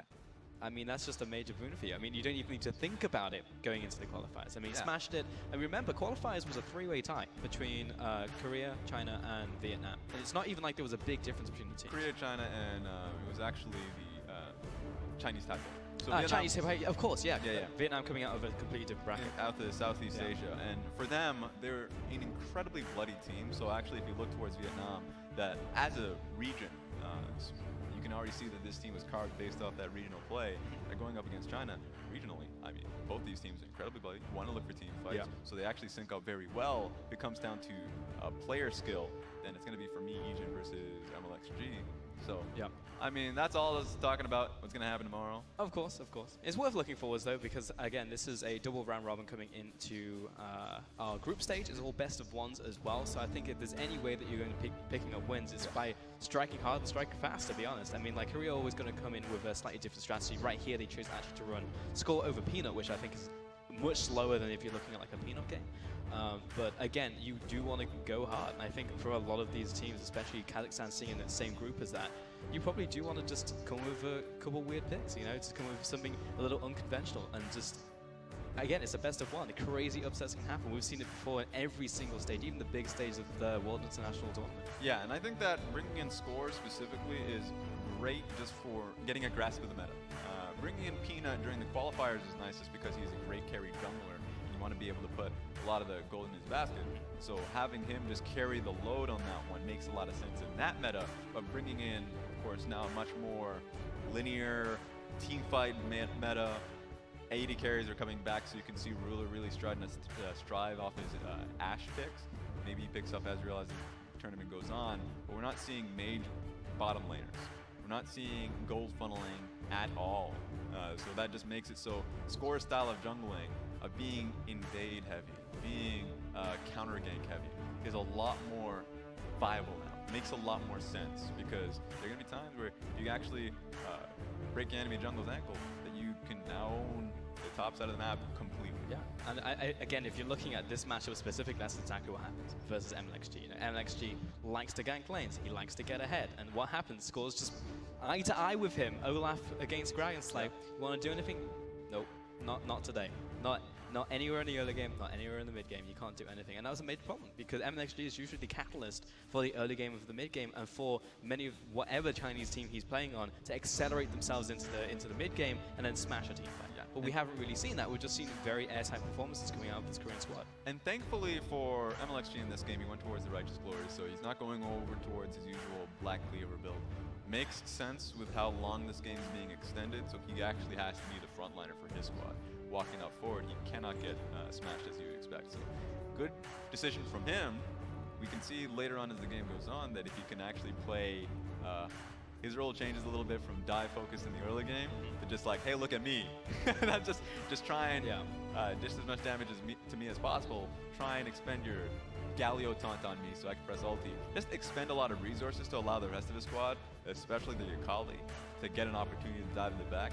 That's his role from this point forward. The IRL taunt. You know, he doesn't have an in-game taunt, but he can be annoying enough that it will make people use summoners on him. So that's essentially the goal, yeah. I mean, it looks like he's going for the Black Cleaver. I mean, this is essentially what MLXG does all the time, but it looked like he was building towards the Black Cleaver towards the mid-game. Saw the makings of it come out, so I'm expecting it. It's also MLXG, so it's a fair shout, to be honest. But yeah, expecting that one. But again, we can only apologize for the delays that we've had in this match. But I know this is the one that everyone's going to be wanting to watch as well, China versus Korea, but yeah, we just have a couple tech issues on stage. Yeah, you gotta expect the run back, which I love. A lot of the times if you look towards the group stage, you look towards the format, best of one round robin, you're like, all right, but is there gonna be an adaptation? Are we gonna get a round 2? Yes, we are, for tomorrow's games.